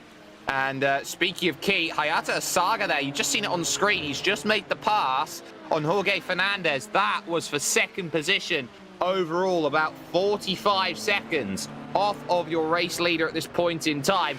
And it is really stark to see the difference in times between what Aitor Sintes Galindo was doing and what Jorge Fernandez was doing. Fernandez is doing 52s and 53s. Asaga, by comparison, he's been doing 51s and 52s. As straight on and into the tires goes Bryce Calusa straight out the pits. And yeah, that was his first time into turn 5. I wonder if the brakes are a little different than what he anticipated. Remember, this car has now gone through a stint over an hour's worth of racing, and he did eventually come to the barrier. I think it was a soft enough blow. I'm not really seeing much in the way of damage on the car, so he may have gotten away lucky. Let's take another look at it. This was bizarre. First thing out. Yeah, it just looks like the car never turned. He hits the brakes. It looks like it's pretty much in line, but yeah, he's just carrying way too much speed, and he's trying to get it stopped. And yeah, just plonks it in the tires, and that's not exactly where you want to be. The Audi is not looking good at all, and there is enough mechanical damage on the car that it will need to come back into the pits within the next 3 to 4 laps. Right after they had their stop. So that will absolutely add an extra stop for them. And then that kind of depends on how long they went. So yeah, it doesn't look like bad damage, but they must have bent a steering rod or something in there that they do not like it. And the iRacing race control has decided you have to come in and fix that. The car is not safe to continue. The rest of our drivers have now pitted in, and Alex Gal, who is teamed up with Niels Core. Now, there is a quick name. Alex usually coming in recently in the official Kamel GT series and just sweeping the floor when he shows up. But that's over in the prototype. So he's given a hand at the GTOs. Let's see if he's just as quick with a more regular looking car here. It looks like Mukanos takes over for Phil Lake in the 001 machine and is back out on the course. Millward now runs in third after Cameron falling down into the 4th position. So a lot of changes here. It is still Hugh Haycox who is leading up in the GTPs, and by a massive 44 seconds, so it is a huge difference for now. We'll take a quick break. We'll come back with more racing here at the Road America 500 here on the Global Sim Racing channel.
Welcome back to Road America here, getting ready to reach the first half being finished in the Road America 500 for the Kamel GT community. And up at the top of the GTPs, Hugh Haycox leads with the GTOs, Alex Gal and Chicane Online Racing Red is leading over there. But you saw on screen some battles as we had Nathan Cameron and Reid Miller fighting, along with Mark Olay and Rob Olenek battling, and that is down for the 7th position as well, those two drivers back there. So it's all been kicking off as soon as we step away, isn't it always the case here? And they'll be crossing that halfway mark within the next couple laps, actually. And as you can tell, we've finished pit stops for pretty much everybody, the first set of pit stops, but now it could get a little wacky from here depending on who wants to try and short stints in the middle, who wants to try and continue on long, and what it will do in terms of giving others the advantage. This isn't really a place, Jake, where we often talk about track position being all that important, but do you think there's anybody who wants to maybe try that today? I think there's a few people who's looking at track position and thinking about what they want to do with it, and this battle is a prime example. Rob Olenek, who hasn't had the overall pace today, I think is going to have to try and do something on strategy to make something happen. He's ducked behind the 16 Picanto Racing Red, so Mark Olay just in front. But I'd also say that it has to go in conjunction with the 065 Band of Others car with Nathan Cameron, because you look at a driver like Nathan Cameron, he is 3 seconds a lap slower than what his teammate Mark Gamack is. What does that scream to me? It screams, we're doing a short stint because you're costing us time in this race. Get out of that car and put the quick driver back in as soon as possible. Oh yeah, that's a good point as well. Who is able to keep the pace up and maybe try and shorten that, as we watch him try to steal some slipstream off of the GTP car, but as they get onto the brakes and slowing down a little bit wide at the corner there, that's going to bring them side by side, and Robbo is going to be able to maybe sneak through too wide through Bill Mitchell Bend, and indeed a gutsy move to take that 7th place back. You could tell that Mark Olay that was on the brakes in the Picanto car did not like the idea of too wide through Bill Mitchell. It is a very tough corner to go too wide through, and the moment he felt that rear starting to just slightly slip, then he knew he had to be on the brakes. He had to give that up. They are going to be dealing, though, with De Philippis there, the Sicania car, which did have those technical issues earlier on in the race. That's why they're 4 laps down, and that is only to put these two drivers out there in the field 1 lap down in comparison to his race. Well, and they aren't done with those problems, it seemed, because I don't know if we could see it on screen. He disappeared for a brief moment with some more connection issues. And Mark Olay actually wanted to poke his nose to the inside, but he wasn't sure where that car was. So instead, he decided to wait patiently behind Rob rather than try to go for the attack. The good news is, again, it's an endurance race, so he'll have more opportunities, most likely, especially with how closely paced these two have seemed to be up to this point. Schrodinger's net code, Joe. That car was nowhere and everywhere at the same time. I love it. I'll have to remember that one. And Rob Olenek actually is starting to stretch away a little bit. So now that he's gotten the space, maybe Mark is losing a little bit of touch. Maybe he was riding the slipstream before, and he's got to hustle to try and get back up to that rear wing before too long. So yeah, we still have 13 drivers running. Well, or excuse me, not 13, 20 drivers running. The DTS R002 with Bryce Calusa, who just hopped in the car, has still been sitting in pit lane for about 7.5 minutes. It's been extensive repairs, obviously, so they're going to have to hope from this point on that other drivers have experienced similar difficulties if they want to overtake anybody, because they're going to be the last driver running if they get back out on course, as Olenek navigates his way around Canada Corner once again. He certainly does, and the last thing you want to be sometimes in a sim race is the last driver in the field. It can be a demoralizing place, it can be frustrating, but the one caveat I'd say to that is endurance racing is very, very different to, say, your normal sprint race. In a normal sprint race, if you're in last position, it can feel pretty bad, but the goal of any endurance race that you go out there that you race, it doesn't matter whether you're racing a 2-hour endurance or a 24-hour endurance. The goal is to get to the end. The goal is to make sure that your car finishes. And sometimes that can be so very rewarding that you've put a lot of time and effort into a race and you've got yourself the result. There is a battle now between Ian Haycox and Nathan Cameron, and this is what we're expecting. Haycox over that last lap, taking 2.7 seconds out of him on that run, and that is about as plain and as sailing as you're ever going to see a pass. Made it nice and easy down to the inside through turn 5, and he is through. And as the drivers, actually, I think this is the halfway lap, I believe. 37 in. No, the 39 would be the halfway lap. Excuse me. See, this is what I get for trying to do math on air once again. As we come down through the carousel, and Ian easily pulling away from Nathan in that band of others endurance 065. So I think that's going to be an easy dash away to try and catch up to Reid Miller. It's about 3.7 seconds up the road. Actually, what do the lap times look like between the two of them? Let me check that real quick. He's actually faster than Ian, I think. Yeah, he's driving well at this point in time. It's not definitely been the easiest race in the world, but you can see those last lap times, 4 tenths, 4 tenths, 6 tenths. Ian Haycox is quick, but it seems like drivers around are maybe just looking at this, and the 00 has been a little bit lax out there. So you're seeing that for Ian Haycox. He's got the bit between his teeth, and this will be the bit between his teeth from very early on in the race, where he was put down towards the rear of the field and had to try and work hard to get back into position to be 5th in class at this point in time. And I wouldn't put a podium out of reach with how endurance racing goes. I'd say that Ian Haycox, he's got a really good chance here today to get what he wants out of this one, especially on the recovery. The difficult thing is going to be, I'm looking at Alex Millward, and his laps are looking slightly quicker. And apologies, I said quicker than Ian. I meant quicker than Reid before. But yes, he is catching the 00. You can see some more of that GTP traffic approaching. One's going to get him. Asaga, is not going to be able to get by, so they're going to flank either side of that bright green car. That's Martin Krajcik. That's not for position between those prototype cars. That's laps apart between them. And Hayata has been trying to play catch-up on Hugh Haycox. Unfortunately, that's not really produced much. It's still about 45 seconds between them. Hugh's been having a nice, quiet Saturday drive up at the front of the field up to this point. There you see that black and teal number 34 ticking off now into the halfway point, lap 39, now that we've gotten our poor math skills sorted out.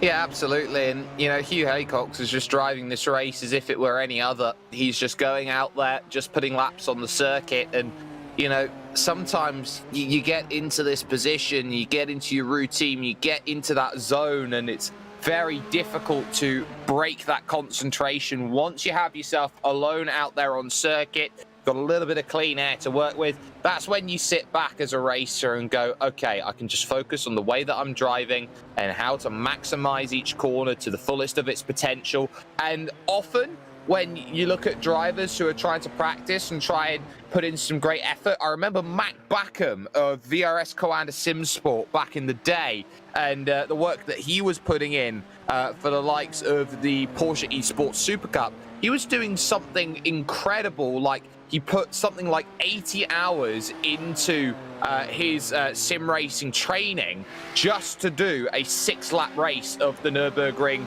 Nordschleife, which, to put that into some sort of comparison, if you're going to put in, you know, 12-hour weeks, 5-day a week as a professional sim racer to go out there and improve your skills, looking for maybe 1,000th here or 1,000th there, you know, you're looking at this being a really, really interesting, how do I find pace, in what car, in what series, in what do I find my entertainment and derive my joy from. And you see a lot of drivers out there, some will never go towards the pro scene, Joe, because they just find racing like this so enjoyable.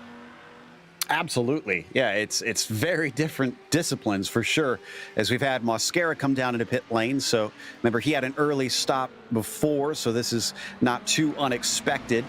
Going to take service and be on his merry way. But we're still watching Olenek ahead of Mark Olay. At first, it looked like he was starting to pull away, but Mark has kept him honest up to this stage. And as they come into the hurry downs themselves, I was trying to take a look throughout the rest of the field here to see what we are seeing in terms of lap times and who is going to be able to catch up, at least with these drivers in, mind you. That can always change around if we put previous drivers back in or if someone has not swapped yet. Also, sad news for fans of the 002 team. It looks like Calusa has called it quits. They do not have a official checkered flag next to them, which is our marker to denote that they are recognized as finished by the iRacing sim itself. But with neither driver in and the car having been taken behind the virtual pit wall, I suspect that that is their sign that the white flag is up, not for the last lap, but for the giving up of today's race. On to the front stretch once again for the number 1 of Rob Olenek, trying to shake the likes of Olay. Yeah, that's a battle going on, as well as there was some side-by-side going down the sweep into 5. Krejcik just coming out of the pits there was Javier Mosquera.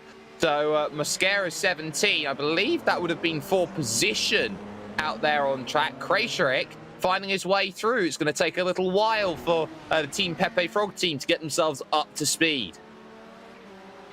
Yep, that is still the same Mosquera in that one, and don't see anybody signed in to be racing with him, as Krejcik will be doing likewise in that number 5 car, running solo here today for the roughly 2.5-hour event.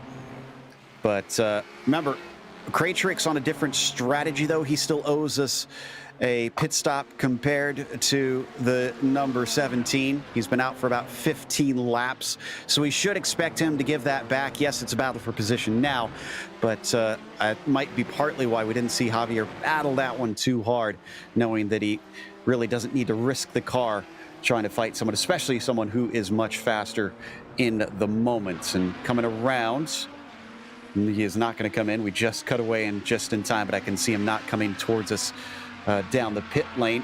We've returned to the carousel one more time following Rob Olenek ahead of Mark Olay. Now, ahead of him right now is Nathan Cameron and the 065. About 3 laps difference on pit strategy between them, so not too drastically different. They're on pretty much the same strategy, but has Cameron been run down? I think actually, yeah. I'm looking at the lap times. Nathan is about a second or 2 slower per lap than Gimmick was. So this is looking good for the number 1 at this stage, that he might be able to catch up and attack on the 065. Certainly agree. I mean, you look at that, it's as clear as crystal right now that over the last 4 laps, the hemorrhaging time, if my mental maths is anything as good as yours, is 1, 2, 3, 4, 5, 6 seconds. And then you chalk this one off as well in terms of laps. We'll get a look at that. That's about 9 seconds here in the last 5 laps that has gone away. 9, 10, maybe even 11 seconds. And you can tell 11 seconds in 5 laps. You hear that and you know, it just makes you wince. It just makes you go, oh, that's not quick. That's lightning speeds, and there isn't much you can do around a circuit to defend that. You talk about when it's Formula 1 cars, for example, Joe, you need to be about 1 to 1.5 seconds a lap quicker per lap to go and make an overtake at really tight and twisty circuits. This is a very expansive circuit as the leader comes up behind this battle and actually tags the back of Mark Ole there. So that not good for Hugh Haycox, just misjudging the speed then as he goes through into that section of road at turn 5. But really, it's going to be a case of when you get there, it's going to be a case of uh-oh. And it's uh-oh for Hugh Haycox as he really had to work to find a way past the lap traffic. Again, he does have a monstrous gap, so he can take some of these moments and take them with a pinch of salt, but he did get some damage on his nose.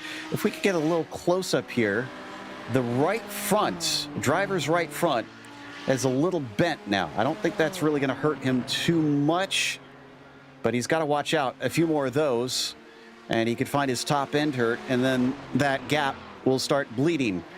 And from there, it's going to be hard to patch up the wounds as he flies through Canada corner. I was trying to do, again, a dangerous thing, mental math, of where the drivers in the GTOs need to pit if they don't like their middle driver here, if they want to swap back out for a faster one for the end stint. They went to, what, a little bit more than 30 laps, so we're looking at about 48 laps in. The drivers will probably swap back if they want to try and give a short stint to a slower driver here in the middle. That's if that's what they're doing, but keep an eye on that number. Watch out, maybe about 12 more laps before we see them duck in. Absolutely, that'll be a key. And just going back to the leader as well, I do remember a certain driver who had a certain 40-plus second gap out there leading a race once upon a time. His name was Ayrton Senna, and ultimately he put it in the barriers at Portier, and his race was done, and he was under no pressure to lose that race victory. And, you know, it's going to feel like that sort of race right now for Hugh Haycock's. Massive lead, probably not seeing over in the black box relative as he drives around on circuit, which all drivers have in iRacing. They have this relative box that tells them about the next 3-4 drivers in front, 4 drivers behind out there on the circuit comparison as he makes his way past Ian Haycock's, his own father there. So work being done by Hugh. But the key is going to be you put yourself away from that rhythm, that momentum. You get taken out of it for just a couple of seconds. You switch off, race could very easily be done. And actually dealing with the traffic, Hayata Saga right now has taken 7 seconds off of Hugh Haycock's over the last 2.5 laps. I just want to say that I'm willing to bet that's the first time that Elkhart Lake, Wisconsin has ever been compared to Monte Carlo. But as we watch Hugh Haycock's fly over Bill Mitchell Bend, yeah, he's got this track, what feels like to himself at times, with nobody in front of him. There's a car way off in the distance up there. That is Alex Millward that he's going to catch pretty soon. They do have a fairly significant difference in lap times. We're looking at about 17 seconds difference between the two cars. That's what we were talking about earlier in this broadcast, that it can cause a lot of consternation, a lot of craziness, as big swaths of lap time between them means that you got to watch out and be aware of where you're catching them up and how. As you can see, he was a speck in the distance before coming up the hill, and already within 2 braking zones, not we'd say 3 corners, but bit of a strange one here. And he's already going to catch him, coming down into the braking. Now he doesn't have to pass him here. And he's going to wait patiently, knowing what he's got in hand and leaving the apex open. Alex Millward still trying to play it very safe to make sure that Hugh Haycock knows he's got an opening. Well, on top of that, the 21 of Alex Millward knows he's got a race on his hands, because the car in front of him is his teammate, Nicholas Mucanos, the DTSR 001. And that 001, over the last few laps, has just been ever so slightly slower. It's just been chipping and chipping and chipping away. And because of those small little chips away here, Joe, I think that DTSR 003 does have a chance, come the end of the race, to have a fight for second. They're falling away from the leader, Alex Gall. That Chicane Online Racing red car has been a pocket rocket all day long, has not relinquished the race lead. Same for Hugh Haycock. But I think the key here is that the 2 DTSR cars are going to have a fight for second and third. And I can't imagine there's going to be team orders in a special one-off race. This is this is going to be about who wants it more. But we've had a problem for Ian Haycock in the meantime. The 35 is our latest to go wide down at turn 5. I suspect this is going to be seen more and more often. Now, he's going to avoid the barriers, just barely, mind you. He was about a foot away from finding damage on the car. But look at that. Just goes way deep. I think we're starting to see those brakes start to give out on a few.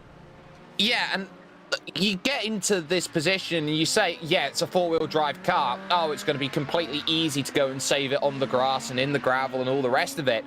The thing you don't realize is this car's set up for road. Like, it's like trying to put a rally car on gravel when you set it up for tarmac. It's not going to work. It's the same way like with tarmac and snow tires. It's just simply not going to turn. And this is what you're seeing when drivers go off. It's a very tough turning circle in these GT90s. When you get in the grass and the gravel, you have to really scrub the speed and effectively baby the car around, you know, as if you're just dawdling through as if you're on highway speed. So that's always going to be the issue. That's always going to be the problem when you're out there and you have a mistake on circuit in the GTOs. And now you're starting to wonder here for the Audi drivers out there is that if their brakes do start fading, how far do they have to miss their point and realize that their brakes have faded before they're in a barrier?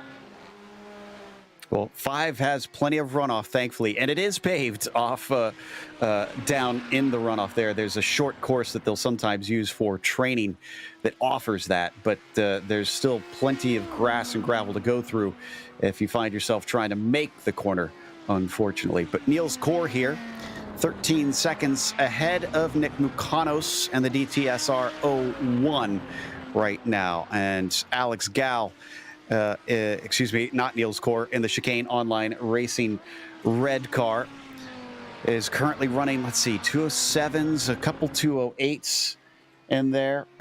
So he is actually managing to pull ahead pretty well. But Mukanos is in the DTSR taking over for Phil Lake. 208s very consistently. So yeah, that 001 is dropping time here, but they both swapped drivers. Kor was running away from Phil Lake, but not as quickly as it seems like Gal has been on Mukanos. So this is playing well into the hands of the 69. It's looking like if Phil does hop back into the car, he is going to have to really turn up the wick here and see if he can run down either Gal or Niels Kor, whoever winds up playing the anchor in today's race. Yeah, he certainly will. And if you are trying to run down another driver, you're always going to be in that position of having to push and having to charge and having to be aggressive out there on track.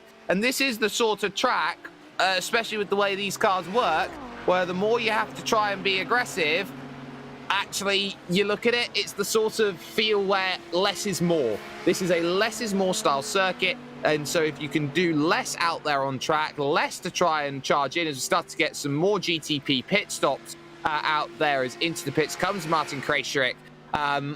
It's a case where the less that you're doing, the less you're trying to attack, you know, you're just going to feel a little bit more natural, a little bit more quick. They say slow is fast in racing. It seems very counterintuitive, but as you see the battle going on here between Oyunik and also Cameron's going to have to yield that. Sometimes slow is quick, but unfortunately in Nathan Cameron's perspective, slow, it just is slow at the moment.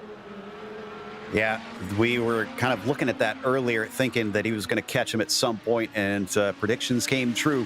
Olenek now up to 6th and has a ways to go before he gets to his next stop, although he could take an early one. You can see we are getting close to the mark. In fact, we might be within the mark, 32 laps to go for him to take an early stop and get him ready to go to the finish. Now, granted, I should say that is 78 laps for the prototypes. And we need to check and see how many laps the GTOs are expected to do.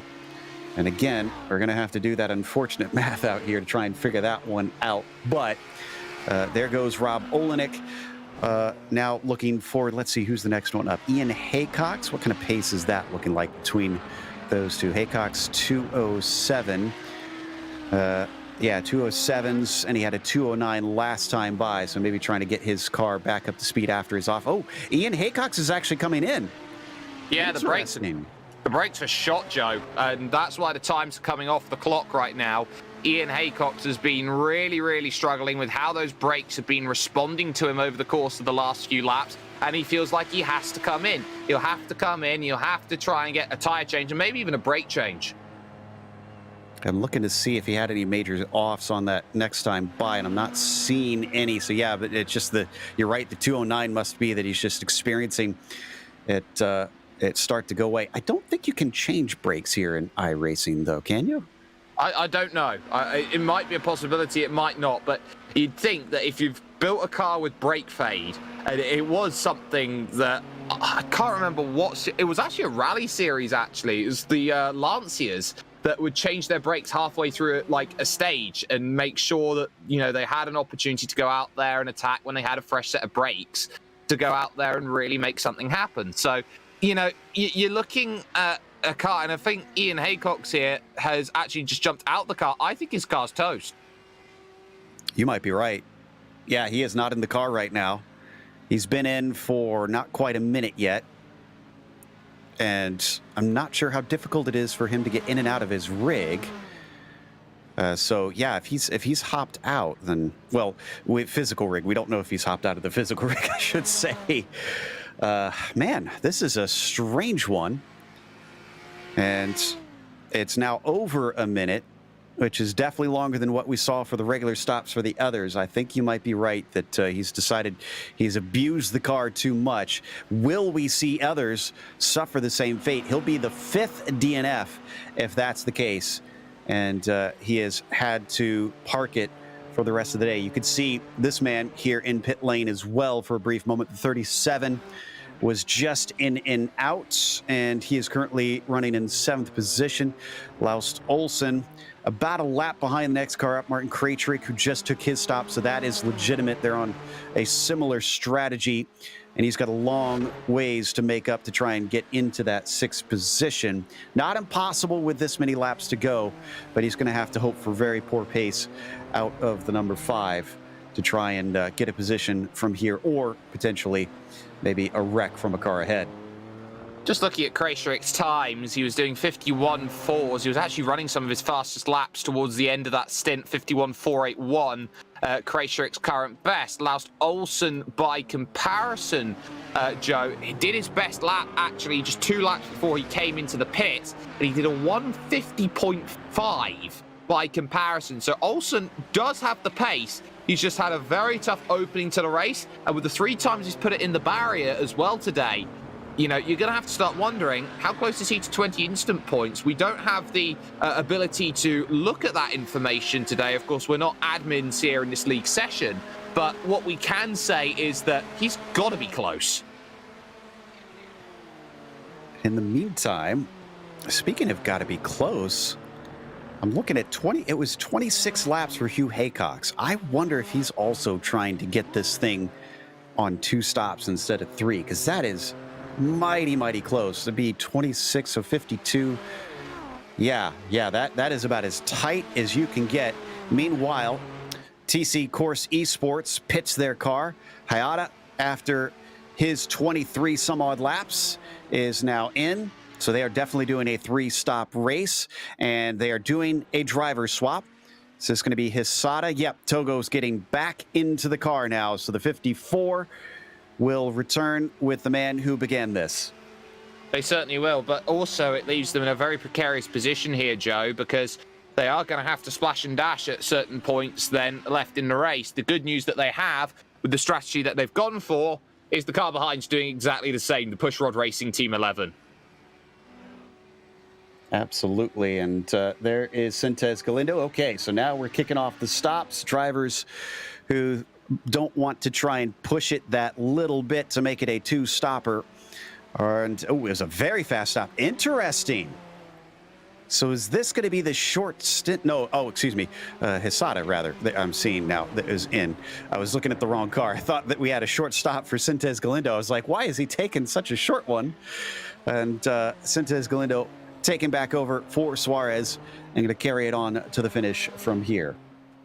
I was going to say, if you're only going to put 3-4 laps of fuel in the car, then you're going to be in a little bit of a position. But now officially in this race, that 34 car of Equiva Motorsports Blue, Hugh Haycox, who's basically just having his own Saturday drive, I should say, out there at the moment. May as well be Sunday because he's completely in another day. He's in the middle of next week in comparison to everyone else. He's a lap ahead. If he can get down to 26 laps to go, That's the marker. Now, unfortunately for Hugh, his father, Ian, we got an update from him, not in the physical condition to be able to complete the race. So, yes, he's come in and been racing well in the 40-minute and 60-minute races in the Kamel GT series, but he's now been out there for an hour and a half. Clearly, that proved a bit too much. We'll see if he wants to come and chat with us now that he has hopped out of the car. A bit sad that he is not able to see the checkered flag, because that was an admirable run out of him. Oh, and speak of the devil, looks like Ian has indeed joined us. So let's pull him in and have a quick chat to see what it's been out there. Is Ian, we're actually looking at your son on screen right now, Hugh Haycock's continuing to lead. But we saw a few errors out of you. You came in and parked it. You said it was a little bit of exhaustion. How you feeling? Yeah, that's basically it. It was just exhaustion. I think I've bitten off more than I could chew, and I didn't want to get in anyone's way and ruin their race, really. Yeah, I short-filled it, actually, just for sort of a vanity's sake, thinking I'm not sure I'm going to make it to the end anyway, and realised I started making mistakes and getting tired, so I thought it was safest for everyone to park it, really. But I had great fun, really good racing. Yeah, how has it been evolving as the race has been going on, both in the traffic and in the car itself? We've been very concerned about the brakes. We thought that initially is what parked you, is maybe you were experiencing brake fade, because we know these cars do go through that. Have you had to kind of baby it into some of the hard braking corners? Actually, I found I was just getting faster and faster, and I was really surprised. I was catching Reid, which surprised me, and I just lost concentration and missed my brake marker completely and stuck it in the gravel, and that was kind of like what did it for me. I think if I'd have caught Reid up, I'd have probably gone through the pain barrier and kept going, but yeah, and then I just started making even more mistakes after that, and yeah, it was, but yeah, it was fun, yeah. And if anyone else is listening, Hugh's going to try and finish it on just one more stop, so we'll have to see if he manages that. We talk as well here, Ian, about the importance of sim racing and just how many models there are out there that you see in the real world who have, you know, sort of built that path. You look at likes of Billy Munger, Alex Zanardi, Robert Wickens even to a certain extent as well. But for you, in terms of being a sim racer and one of maybe the few sim racers that we have seen out there who have gone through an issue and have had to have gone through this sort of process, what has sort of been the support around you dealing with that, and how has the likes of this series and the community around the Kamel really helped you in terms of getting yourself back into momentum and position in everyday life? Yeah, actually the Kamel community have been really good. I've had a lot of supportive messages. I also got, unfortunately I can't remember who it was, but someone sent me a few interviews about what Alex Zanardi went through, and Wickens, is it, about how they've dealt with their injuries. So that was really kind of motivating, and so I was kind of like motivated to get back. It was like just a goal. It was something I wanted to aim for, rather than just sit around at home watching daytime TV. I thought I've got to have a goal, and my goal was to change my rig. I've got like a thumb throttle now, which actually caught me out slightly because I couldn't use my mouse to set my tyres and fuel because I'm using my thumb on my right hand and my mouse is on my right hand, so I was trying to steer down the straight with my left hand on the throttle and changing the tyres and stuff. But yeah, I mean, the community's been fantastic. I've had support from the forums as well, which has been great. So it's all just been positive, you know, you can do it, just keep going, and here I am. Just need to improve my stamina, I think, at the moment.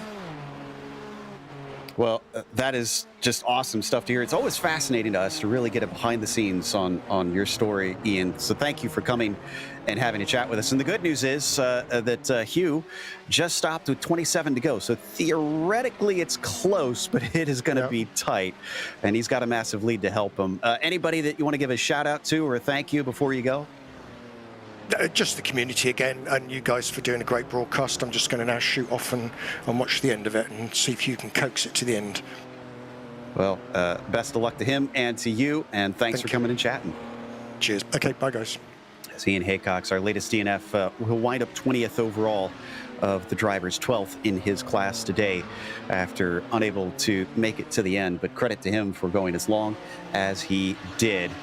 And yeah, Hugh Haycock's 27 to go. Can he make it that far? If he does, he can really lift and coast. He was already very good on fuel with the pace that he showed before, Jake. So it's looking good for the victory, but that seems like quite a risk compared to others that are already taking 3 stops. I mean, let's put this into comparison right now, Joe. He's got a 41-second lead out there at the front of this race with 27 laps to go. That roughly equates to about 1.2 seconds a lap that he has advantage in comparison to Hesada. You talk about 1.2 seconds around here, that's the equivalent of lifting and coasting about 300 meters into every single straight out there on track, just being full gas and then lifting off, taking that turn. By the time that he's done 300 meters of lift and coast around this circuit, he would have built up a lap, maybe 2 laps extra of fuel to get himself to the end. I think he's got it more than enough in hand at this point in time. I just think it's a case of just keep it on the island and hope that you do not fall off, because the banners, I don't like saying this early, I think he's already got a hand on it. Soon it will be 6 fingers. Absolutely. To me, it's looking that way, but he's just got to make sure that he doesn't make any critical errors. You talked about how this track is not quite like most modern Formula One tracks, where it's not a lot of paved runoff in places, and so he's got to try and watch out where he has it off if he's got one, and keep the car whole. It's actually spread apart our GTP field significantly now. It's not just P1 and P2 that are that distance. It's actually very similar for P2 and P3, 39 seconds between them. Hesada and Sintez Galindo, who are both back in the car. Both our starters for them are going to be the anchors down there. And then Mosquera is about 35 seconds back, another 39 to Doug Cloud. Krajcik, 33 seconds back before we finally have something a little bit different. A 1 full lap to Lars Dolson in 7th place. But it does look like, let's see, Hugh Haycock's on this lap is losing time. It's down, yeah, it was what? We said 41 seconds. It's already down to 39.5 here to Togo Hesada. So Hugh's going to try it.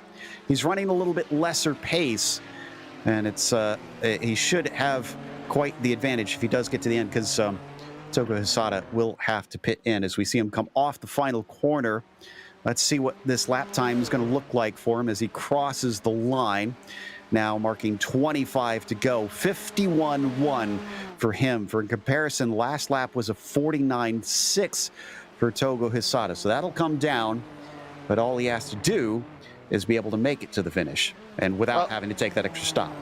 Well, that's also something I didn't really actually factor in, is the fact that Hesada will be pushing as hard as he is right now, but at the same time, the thing that's not going to hurt Togo Hesada is the fact that he has to come in short fill. It's the transit time on the lane. This is a very long pit lane that you go through, and you don't think about this as a long pit lane track, but that is a very long front stretch, and you are going basically from the bottom of that hill all the way to the markers of starting to think about braking in towards turn number 1. It's a good 15 seconds full out flat throttle when you're in these Nissan GTP. So if you've got 15 seconds and you can only go at what is effectively I-55 speeds, you're not really going to be going too far too quickly. So it's going to give him another 25 seconds in this race at least, on top of however long he's got to deal with the fuel to get himself over the line and to give himself that safety net.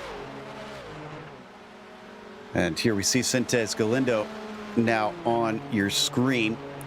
That is not a car that is battling for position with him. That is Martin Krajcik, who is a lap down from him, currently trying to get that one back and see how many laps he can complete before this is done.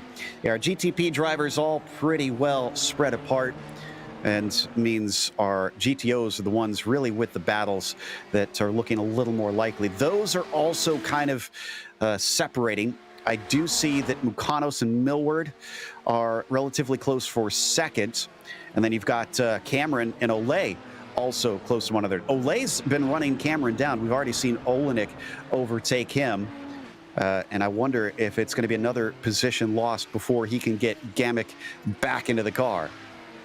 Well, on that last lap, 9/10 of a second, we'll see the gap now for Nathan Cameron and then Mark Ole here, the Picanto Racing Red Machine, the number 16, that is charging up the hill and over as into the pits comes De Filippis as they drive on by. There's a 2:10 flat from Cameron, Ole a 2:09.3, so another 7/10 of a second. It's definitely not as aggressive as we saw earlier on in the race, but this is what I would say would be a more natural style of battle. The one issue that the 16 red car is going to have, what happens when you put Mark Gimmick back in the car? Yeah, he's probably going to go sailing right back by unless something is broken in the car up to this point, because he certainly looks pretty quick in the early stages of this race. Oh, that's not good. Is that That is, Krajcik? yeah. I'm not sure. I think it is. It is Martin Krajcik from 6th position. Oh, yeah. Had a bit of an off coming through Canada corner. Now he didn't. He just dipped it in a little bit too deep there, Joe. And if anything, he's trying to get it righted again, give himself some room to turn back. And he put it in reverse and actually backed it into the wall on his own. So I think he just panicked. Yeah, I think that's exactly the case, and that cost him some damage. So he had a second off that we saw live there coming through the final corner. We're going to watch the replay of the Canada corner incident. Yeah, you're right. Just dipped the wheel off, and in his hurry of trying to get it rolling again, put it in reverse and a little too hard. And our leader, Alex Gal, actually weaved off the racing line there for a moment, trying to get himself a little bit safer so that he didn't get pulled in front of coming out of that blind corner. And there he's going to take some tires, probably going to take some repairs. And the good news is he can actually take the fuel to the finish from here.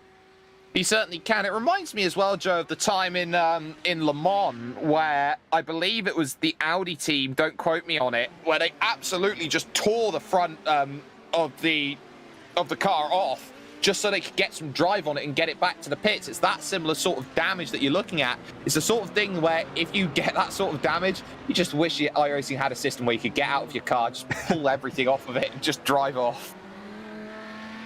If people could get out of their car, I feel like they'd try to make some problems on the track. We'd have Tony Stewart moments of throwing a helmet at other cars, I have a feeling.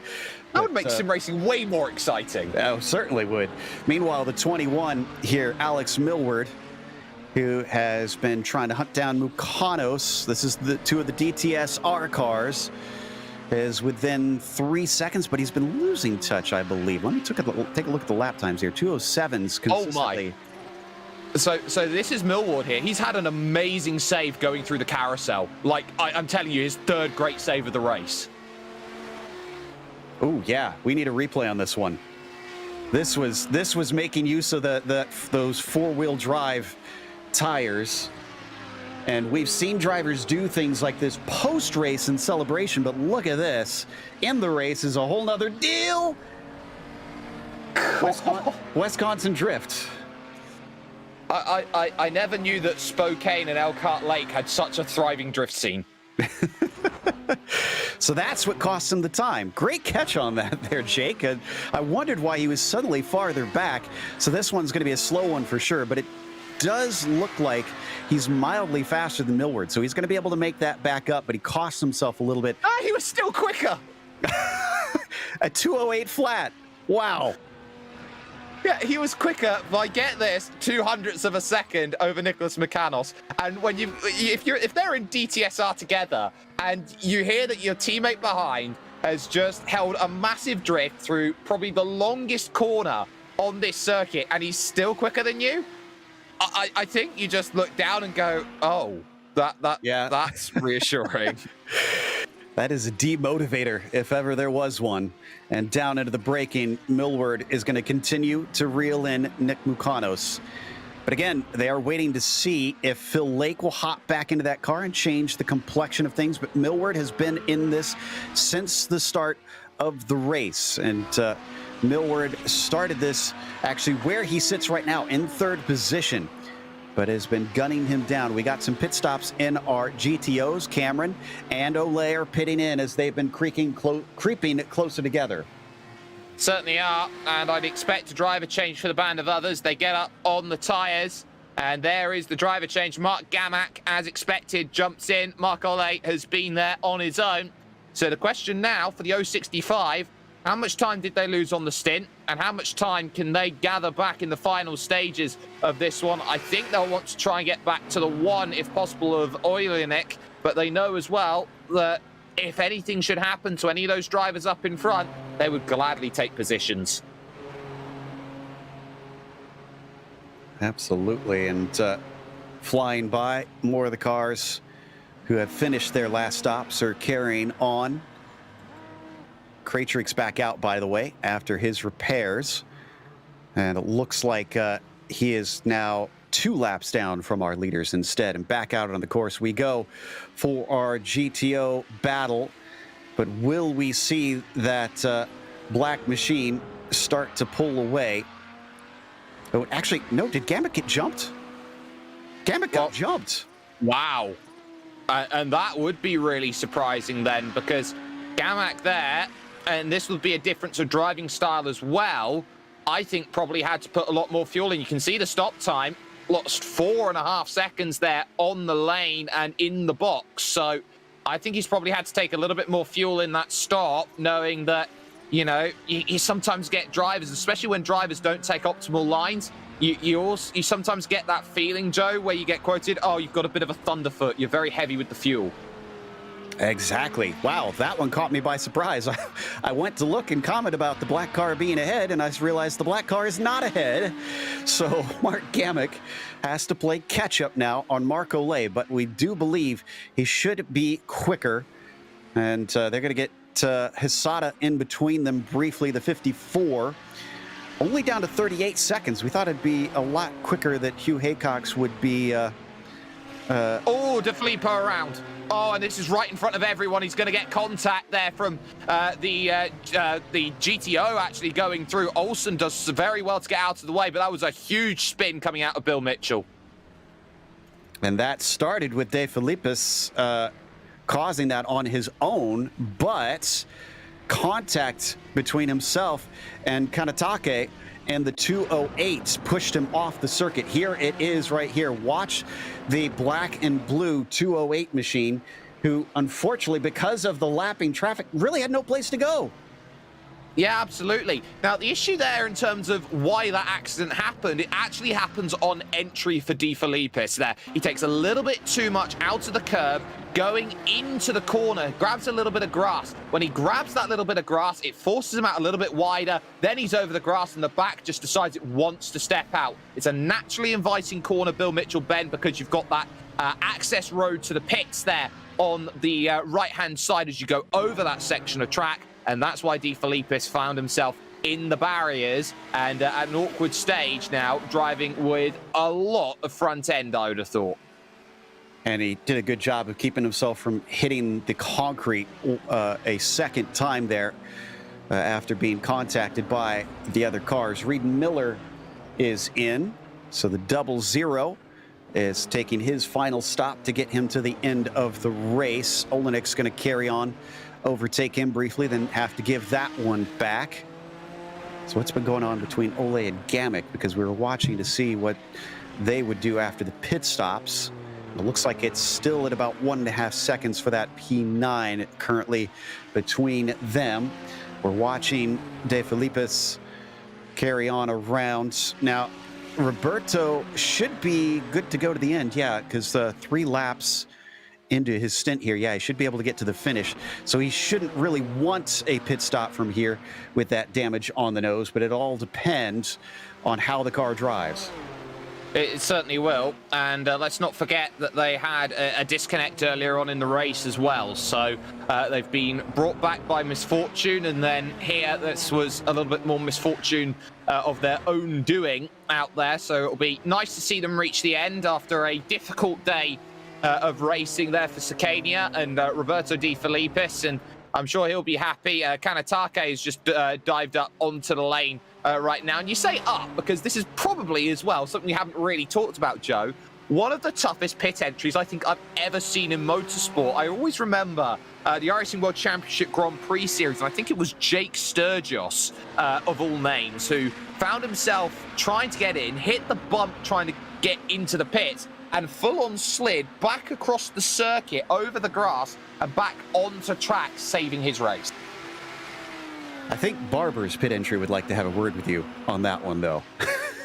I mean, there's a lot of American pit entries that would like to have words, and I have very strong words for all of them. Indeed, and yeah, Show has taken tires and looks like he is going to finish things out. He was running, I believe, in about 8th or 7th place. He's going to return to the track now as we've come forward to the battle between Millward and Mukanos. So Millward has run him down. P2 is now looking up for grabs. He is going to start to feel the effects of the slipstream with only half a second behind, and that's Hamel-Smith behind them, but Hamel-Smith is a lap down, so this is not a battle amongst them. I tell you what, though, if you're Mukanos, you cannot wait for that pit stop to come along any quicker. Get Philip Lake back in that car, a driver who, by all intents and purposes, Joe, when it's come to Kamel, has probably been, the most consistent driver in terms of the series. That is a huge wiggle coming off of the curb there for Millward. How many more lives does he have stacked up there? Is he like a cat? Is he going to do this like 5 more times before the car decides it wants to find the wall? Speaking of lives, looks like Gimmick has got another life because he's gotten the spot away from Olay, but I think it was a missed shift that caused it because Mark was very slow coming off of turn 8, almost made contact, just like we just saw right there. Sintez Galindo, speaking of 9 lives. Yeah, a cat by any other name has just as sharp a claws, and you're seeing that right now from Aitor Sintez Galindo and the push rod racing. And you know, we saw him in the early stages pushing incredibly hard, and you know, he needed a pull rod maybe to just rein himself back in from the early stages. But this has been a really good performance from the number 11. Started in 3rd, top 4, they are as they are. And you look at it on paper, Joe, and you think, oh, an endurance race where the top 4 haven't changed, or an incredibly boring race. I say absolutely not. Aitor Sintez Galindo has had to really work with that car. As you can see, De Filipis in the pits there just behind. He's really had to work. His team has just been battling, grinding, keeping themselves in this race. And while everyone's had troubles around, this is one of the few cars that has stayed squeaky clean for the majority, if not all, of the race. Yeah, podium on the cards for him potentially if he can keep this together. But yeah, you mentioned the 52 is on pit lane. He could not last the finish. He decided to take a pit stop. Yeah, I'm looking at the lap times, and he was very far off the pace. So that damage seemed to have done him in a bit. He's going to come back out after just about 27 minutes and some fresh tires. We'll see if that helps him as we get a battle down into the braking and into the inside. Mukanos is going to fend him off, but a better exit. Alex Millward, doing it the hard way, is going to grab P2.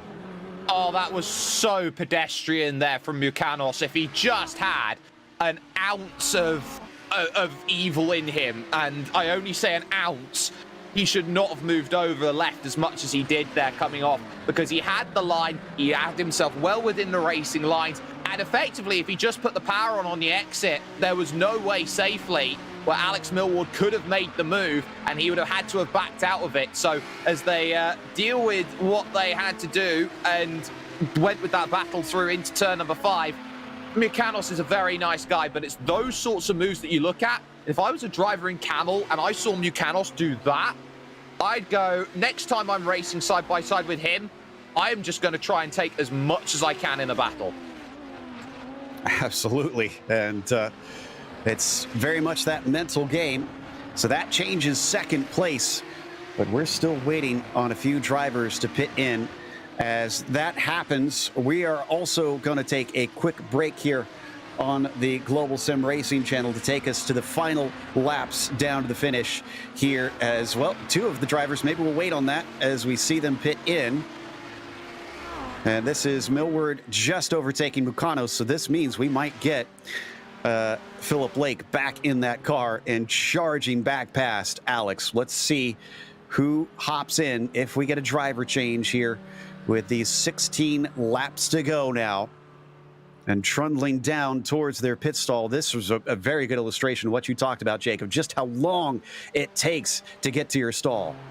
Absolutely. And on top of that as well, you know, you're looking at these drivers. What do you need to do? There is a driver change. Phil Lake back in the 001, so he'll now have a chance to attack. But this is what you start talking about, okay? You've got a driver in front who has made mistakes in the 21. Both drivers come off the jacks. Now they're just waiting on the fuel then to go into the car and get themselves off and away again. It's a long wait here. These stops do not take a million miles, but Millward, you can see, with a much better stop, and that, again, of about 3 or 4 seconds, I think is the driver change effect.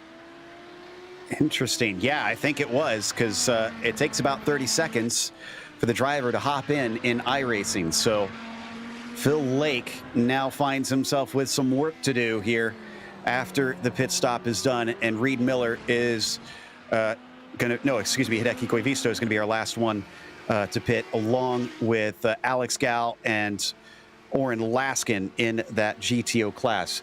So let's head off now to that break. We'll come back for the final 16 laps here in the Road America 500 here on the Global Sim Racing channel, so don't go away.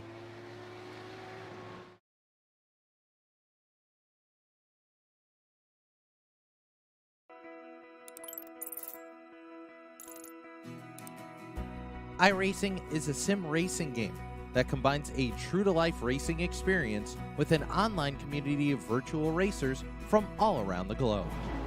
iRacing offers a multitude of officially licensed cars and tracks, laser scanned with millimeter accuracy. Their car models and mechanical systems are based on real-world physics, engineered in cooperation with manufacturers and race teams. Their skill license system ranges from rookie to pro, ensuring members are always pitted against those with similar skill sets.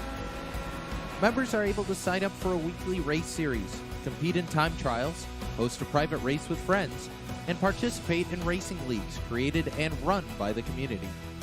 With over 170,000 members, iRacing works in partnership with renowned motorsports organizations like NASCAR to deliver virtual races based on the real-life NASCAR Cup Series, as well as many other series on the NASCAR ladder. iRacing also features team racing, providing a variety of options for members to create and manage their own teams. Race with friends or real-world teammates in full-length endurance events like the 24 Hours of Daytona, Spa 24, or the Bathurst 12 Hour. Additional partners include IMSA, World of Outlaws, Supercars, and IndyCar, allowing members to race in their very own Indianapolis 500, Bathurst 1000, Chili Bowl, and many more iconic events. This is iRacing, delivering the most authentic racing experience short of getting into a real race car. Sign up today at iRacing.com.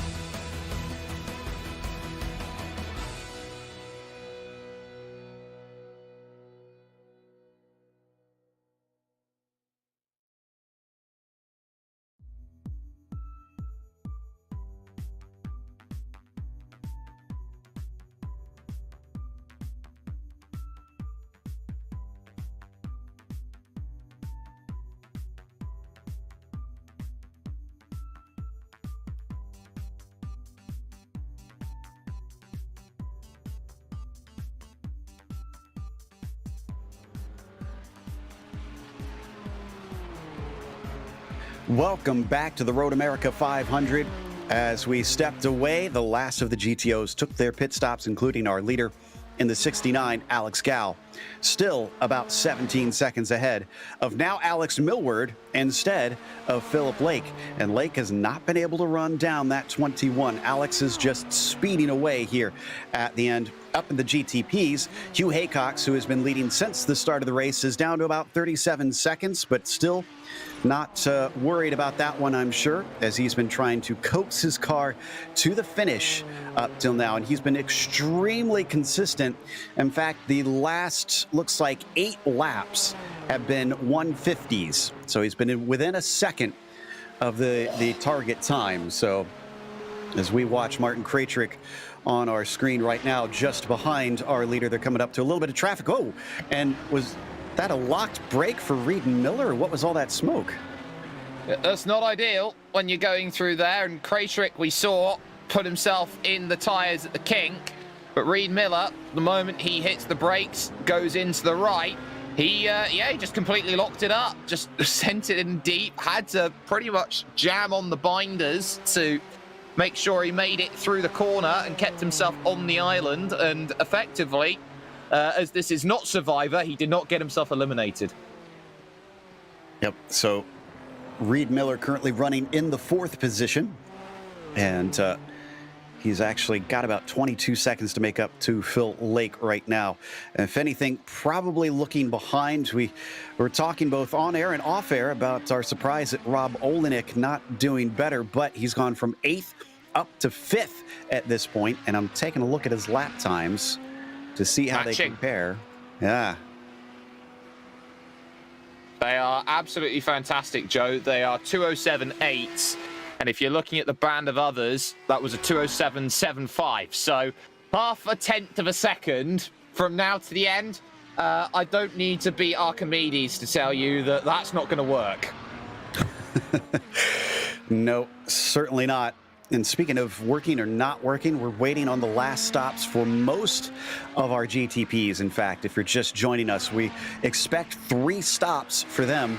We didn't think anybody would actually try to get to the end, but Hugh Haycox has been attempting it, and not only doing that, but at speed as well. He pulled a gap in his first stint and still went farther than everybody else. Now he's having to stretch it even farther, but he has such a gap that we think it's looking like he'll be able to make it in the end. And even if he doesn't, the extra stop will still put him ahead of the 54, the TC Course Esports W. The first team race there that is with multiple drivers that is looking to finish here today.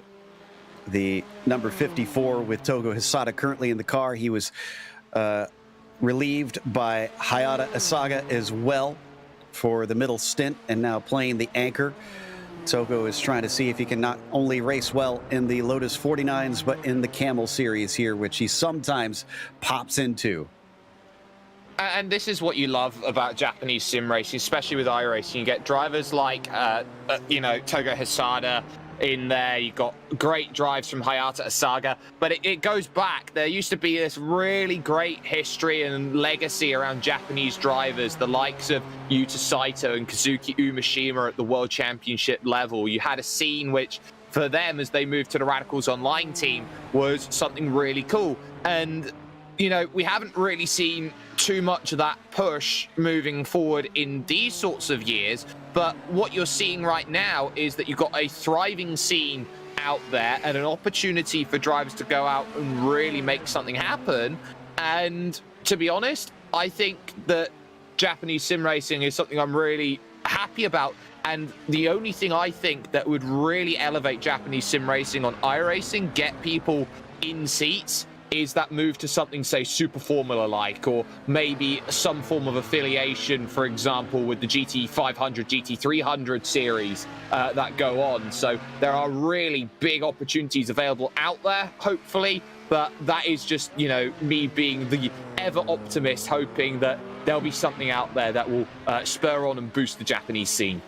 Well, if they need a role model, someone to encourage them and someone fast, Hisada, I think, is definitely amongst them. As I mentioned, he's taken a championship in the Lotus 49 Grand Prix Legend Series, and he's a very young guy. We haven't mentioned this, that he's doing this all at a pretty young age, so he could have plenty of years ahead of him to really hone this craft and get even faster out there. I expect good things out of the driver of the number 54.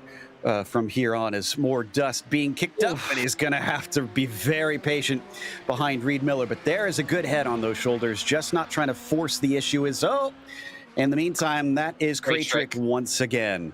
Yeah, it's not the first time here for Martin Krejcik. It has been a case, I think, I have to say, of death by paper cut. Just again pushing slightly too wide, and the moment he pushes too wide, he spins it, puts it in the tyres on the inside of one, which is a very weird place to find yourself out there on circuit. But, it's the second or third time we've seen it today, and this is not like Martin Krejcik. He is a consummate finisher and just, I would say, as professional as they come in these Kamel-style races. He is someone who absolutely gets the best out of the car every time he goes and drives it, and I am actually rather surprised that he has struggled today. Well, the bad news is he's our first to fall victim to the incident limit. He's got a black flag. He's got to come in and serve that. Now, the bad news is it's only 5 incidents beyond those 20 that he'll get another drive-through penalty. So it'll probably compound from here unless he's able to clean it up. He's just had too many off tracks and spins and contacts along the way as he goes on by Phil Lake there. And that 001. Lake's actually caught somewhat back up. It was about 4 seconds to Alex Millward. It's now down to 2.9. So he's gained a little bit. Not sure if that was down to traffic or if the pace is just generally better. It was a second, that last lap. So whatever's happened to Alex Mill, he's had actually a mistake on this lap as well. He's gone a little too deep into turn 5. So that's cost him a bit of time on this lap. And then on the last lap, he was really battling through the final couple corners with said Martin Krejcik. So it looks like really for Alex Millward that he is fighting everything out there, his car, everyone else out there, the traffic, and is bringing Phil Lake back in. 2:07.4 from Lake, 2:08.4 from Millward. That's another second off the books.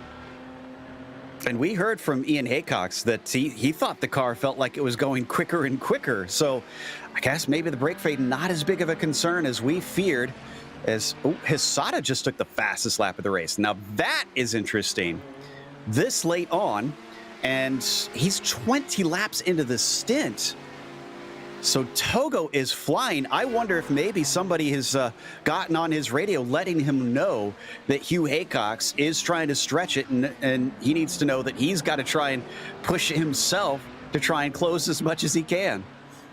Even though he is 30 seconds plus adrift right now of the lead, you never give up on a race. You absolutely do not. Anything is possible. We've seen it many times before in the real world. We've seen it in the virtual world. Hugh Haycox has gone off. Hugh Haycox is off in Canada corner, and this was his own doing. This wasn't an incident with anybody else. He spun it up. He's gotten it going without hitting anything, but again, valuable seconds lost for the 34. I think he may have touched the grass here, Jake, but this is shocking. It's almost like we've just willed that into the world because he has been flawless all day. There has been no mistake as he's gone through. He just rounded the lap traffic, no issues at all. And by the time he actually just put on the brakes and hit his mark, it really does look like either A, he's grabbed the grass, he's close. He hasn't even done that. I just think he's just grabbed a rear axle. Yeah. Locked up the rears, and then from there, around she goes. So Hisada now down to 26 seconds, as that was 4 to 5 seconds slower than a typical lap there for Hugh Haycox. And part of that might be if he's still having to back it up, because, yeah, I'm looking at the lap times. He's still slowing them up slightly. I wonder if he's still a little tight on fuel. You have to change those brake markers, the processes into corners. That can mess you up. That can easily lead you to doing silly little mistakes like that. And the worst bit as well is that if you are playing close with the fuel, if you spin and make a mistake, what gear are you in? First. What gear is going to be really annoying for the revs? First. So you're going to be burning a lot of fuel trying to get back up to speed again. That's not what the 34 wants. But what he knows is that he cannot afford to do that again. And these next 2 laps are the most critical for his race because those rear tyres are going to be hyperheated up by the way that the temperatures fluctuate in the tyre. Let's see what he does this time as he comes down. He's got a little traffic in front of him. Jamie Hamill-Smith. Don't think he's going to catch him yet. He'll get him right about at the corner. But this will be tricky. He's able to sneak by before Bill Mitchell bent, giving some space by the 23 machine. And then he's got Marco Lake in front of him as well. And a much easier pass along the front stretch. Let's see what pace this lap has for him. Again, 56.7 with his spin last time across. And this time, you're looking at a 50.4. Okay, that's picking it up slightly. So he must feel pretty comfortable on fuel as he has now returned to the pace he was running before. I'd go back to that battle for second in GTO because Millward again has run off at turn 5. Oh, Lake in the trouble now. He finds himself in the grass then, going through the kink, and he would have been absolutely spooked going through the corner as he turned in. Martin Krejcik was there.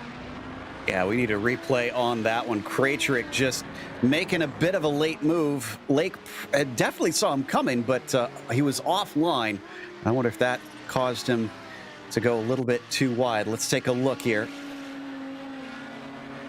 Well, here's the key.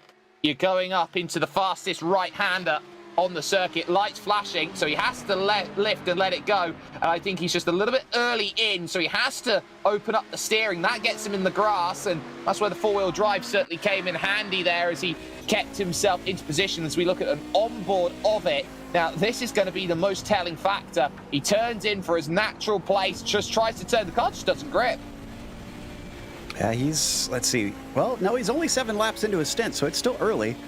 Wouldn't think he's worn them out too badly, but again, he was offline. Like you said, he caught the inside grass. So it looks like that just was a bad confluence of factors that all came together at once. They're going to be overtaken by De Filippis, who goes on through, but this, oh yeah, you can see how much that slowed up Millward. We talk about this in the official series all the time. These Nissans do not accelerate out of slow corners the same way that the GTOs do. And that's because they're turbocharged, Joe. You look at the Nissan GTPs, what makes them very difficult is that they are turbocharged machines. What does that mean in terms of putting the power down? It means that there is a lag between when you put the power down and the power effectively injects into the engine and gives you the brake horsepower and gives you that ability to go and get away. Because of that delay, effectively what you're looking at is a car that pretty much just sits down and waits, and it's almost like watching Wile E. Coyote hold onto the rope as it slowly winds away by Roadrunner, and then suddenly yoink, and oh my goodness, almost again from Phil Lake. And the TS Corsa eSports car has a black flag, but no, it is not Togo Hisada. It is Sho Kanatake, who is going to have to come in and serve that penalty. Second of the drivers today who have been given a drive-through for incident limits. And he's coming in to serve that right now. As we look up ahead at our leaders coming across, that was Alex Gal coming through the first corner as he was overtaken by Krejcik, and then that's Oren Laskin, actually, last car on the lead lap of his class in the GTO. So he's looking to put him a lap down for the time being, so no drama on that one. And we are down to 7 laps to go. It's getting into it from here, and we should start seeing some of those GTP drivers have to stop in because we're pretty certain most of them cannot get to the finish. We just saw Lars Olsen actually dive into the pits then, so he couldn't make it to the end. But we still got that battle here for second in GTO. Lake getting ever closer as he tries to, quote-unquote, push the boat out and try and make a move. Not going to happen this time. Millward now going to have to try and play defensive against a driver who has been pushing the boundaries over the last couple of laps, as seen by the last 2 laps down at the King. And you got to wonder, where are each of these guys on their incidents as well? Do they have the ability to push hard? Does Phil Lake have to play careful not to bang doors? Will 4 incidents put him over the limit as we come down and around the carousel once again? There you see the speeds of these cars as they use that mechanical grip as best they can, but they're going to be interrupted again. It's Mosquera and Olsen. Are they? No, they're not battling for position, but this does put Millward offline. He's going to be way out, and for the 3rd time, he is all the way in the grass. Will he save it a 3rd time? Yes, but he's lost the position, and Phil Lake is through in a P2. That is 4 saves in this race for Alex Millward. He has done it 4 times. 3 through the kink, 1 through the carousel, but he has lost the position to Lake, who had just been preying on that weakness, as out of the pits will come the very, very important 54 TC Corsa Esports W car of Togo Hisada. That was a crucial move in terms of this race in the fight for 2nd and 3rd, and Lake, who has been a lot more consistent on this final stint, has finally found the weaknesses of what I would believe is a tired Alex Millward. Has anybody told Alex this is not the Rally Quattro that he's driving here today? Because he's certainly made it into one. It sort of thinks that he's at Mount Washington, not Elkhart Lake. This car is pretty fun at Mount Washington, I have to admit. And as we continue on, yeah, Hisada now good to go to the finish, but a full minute behind. Hearing that something may have happened to the 11 car. I'm trying to figure out, that's Sintez Galindo and Pushrod Racing. Trying to see if I can find... Oh, it's off at 5. Off at 5, just running behind your race leader, Hugh Haycox, Aitor Sintez Galindo, as we get a huge battle going through. It was just a case of massive outbraking. Here comes Millward down the inside, trying to get it done, up at 6, and now into the hurry down section, side by side through 7. Millward doesn't know when to quit. Go on, go and try and find it inside. He's unlocked an amazing opportunity, and he gets the place. He can't shut the door. He just about manages it. Tires in the grass, the anti-slip diff coming into play. Oh, that cost Phil Lake. He almost held on. He did have a nose-in coming off the corner, but yes, that is going to put it back into the hands of Millward. My goodness, these two are giving us a race to decide the last 2 steps of the podium, and we're down to 5 laps to go. Of course, that is for the GTPs. It could be fewer than that for these GTOs. In fact, I'm pretty certain it will be fewer than that for them from here on out. And if I know Phil Lake and Alex Millward, they relish a race like this, so it is on from here. And you know, as their teammates as well, Joe, the one thing that they are looking at over anything else, they don't mind if it's second or if it's third. They do this for 29th and 30th, these drivers. What they want is pride, saying, I was a quicker driver than you. And that is the big thing that they are trying to say. I will stamp myself as the #1 driver in this team from this race over 500.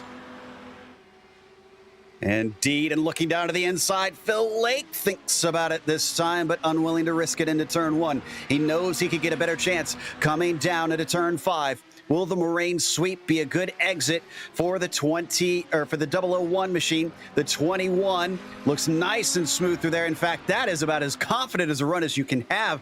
I don't know if Phil's going to have anything here.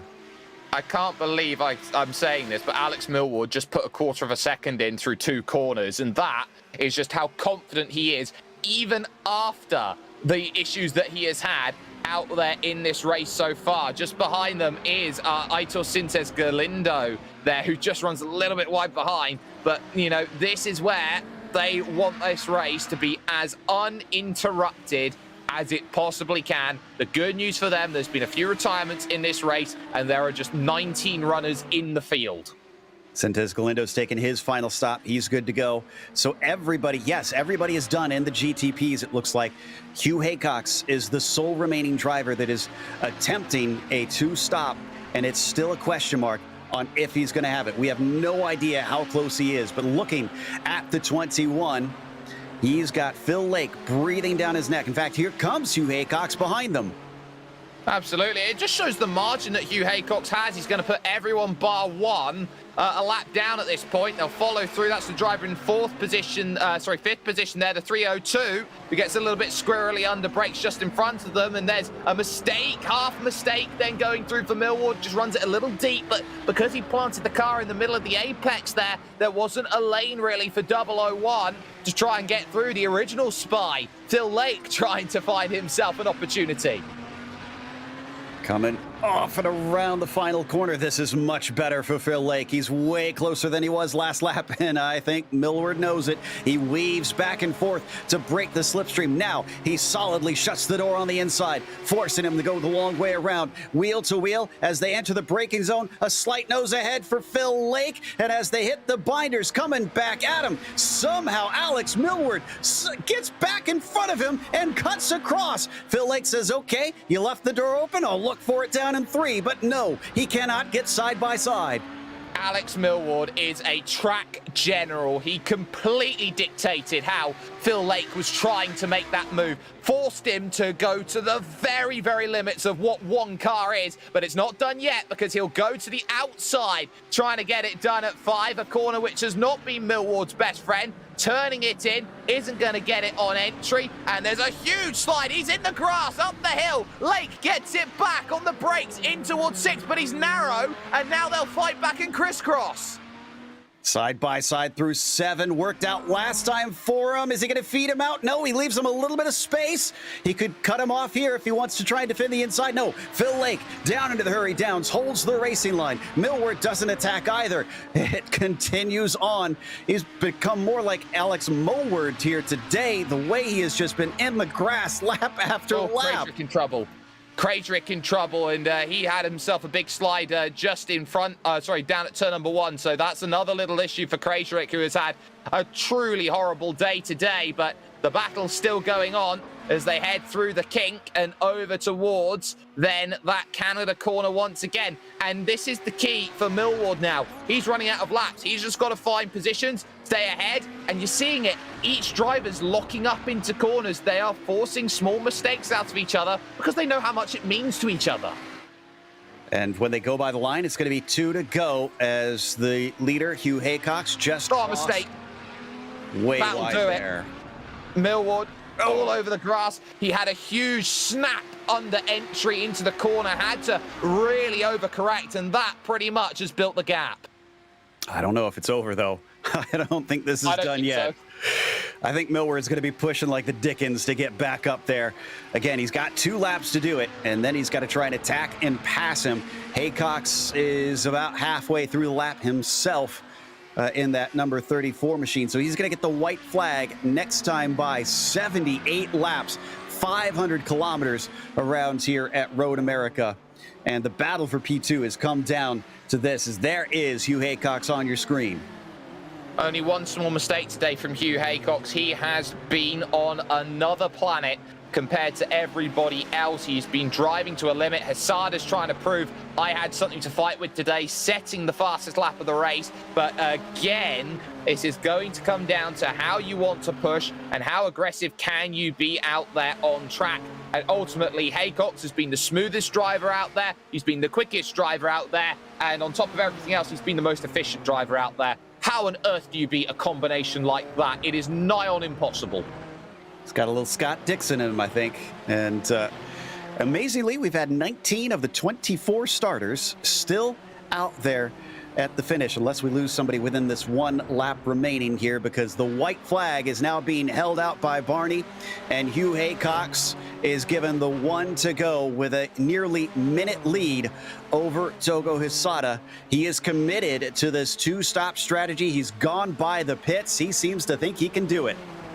Well, the one thing he'll have to be worried about is if he runs out of fuel anywhere before that final rise up, Joe. This is one of the most unforgiving places to run out of fuel, and I've seen it so many times where drivers run out of fuel and they try and get up to speed through the final corner, but then don't have enough power to climb up the hill. He has driven an amazing race, and if he makes this work on the 2-stop, he's absolutely fantastic. 2 bits of lap traffic to deal with. That is a battle for, I believe, position out there with the Hamel-Smith racing team there. Jamie Hamel-Smith and Mark Ole going out there to fight. So they've got that going on. And I do want to just say very quickly that the gap between Millward and Lake, it's close, but I don't think it's enough to make any significant change. Yeah, it's looking like he's struggling to cut this down. He's got it to 7 or 8 tenths. And even if that does pull him in somewhat, it's not going to be enough. Yeah, honestly, Hugh could probably really cruise from here if he is short on fuel. So I suspect he is plenty fine, as he knows exactly where it is at this stage in the race. It's been a while since we've done the Road America 500 here for the Kamel guys, as they pull out these special events every once in a blue moon to give us some fun out on track, without safety rating or iRating on the cards, and only ego up for grabs. Pride, and right now, Hugh Haycox, who is going to go between Olenek and Gimmick. That was actually a battle for position between them, and that's going to give Gimmick the spot, unfortunately. But Hugh Haycox will take the win in the Road America 500. Just an incredible drive there, Joe. There's not much more that you can say about him, but what about this team here?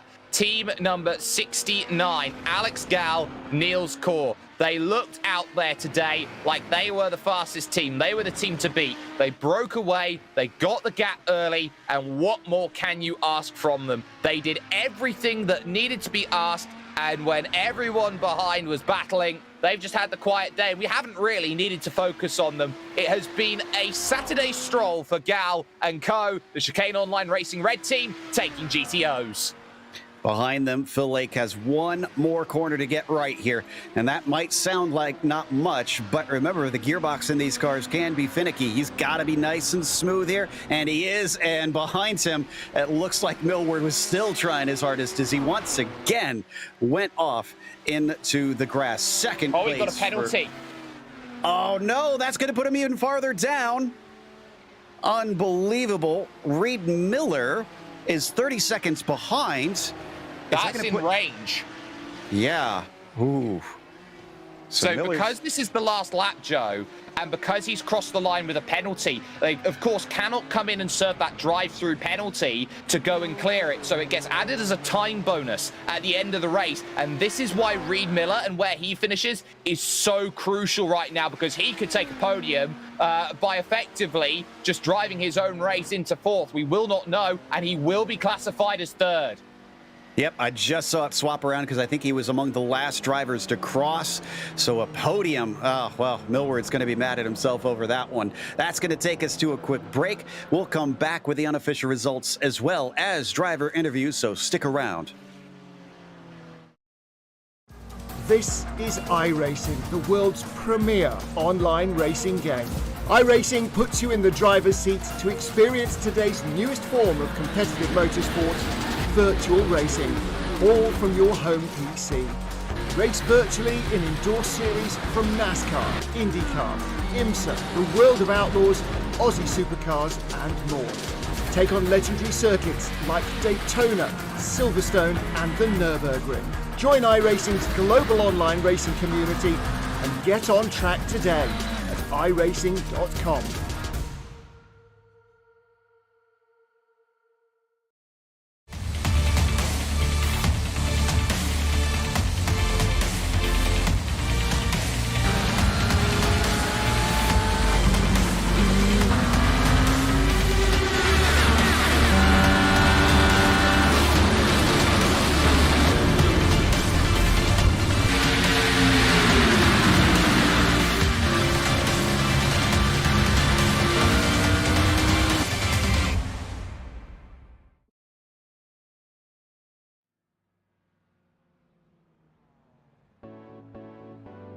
Welcome back to Road America. We just watched the Kamel GT series run their own Road America 500, and it has been a fun one. We may have only seen 19 cars get to the finish, but it stayed exciting all the way to the checkered flag.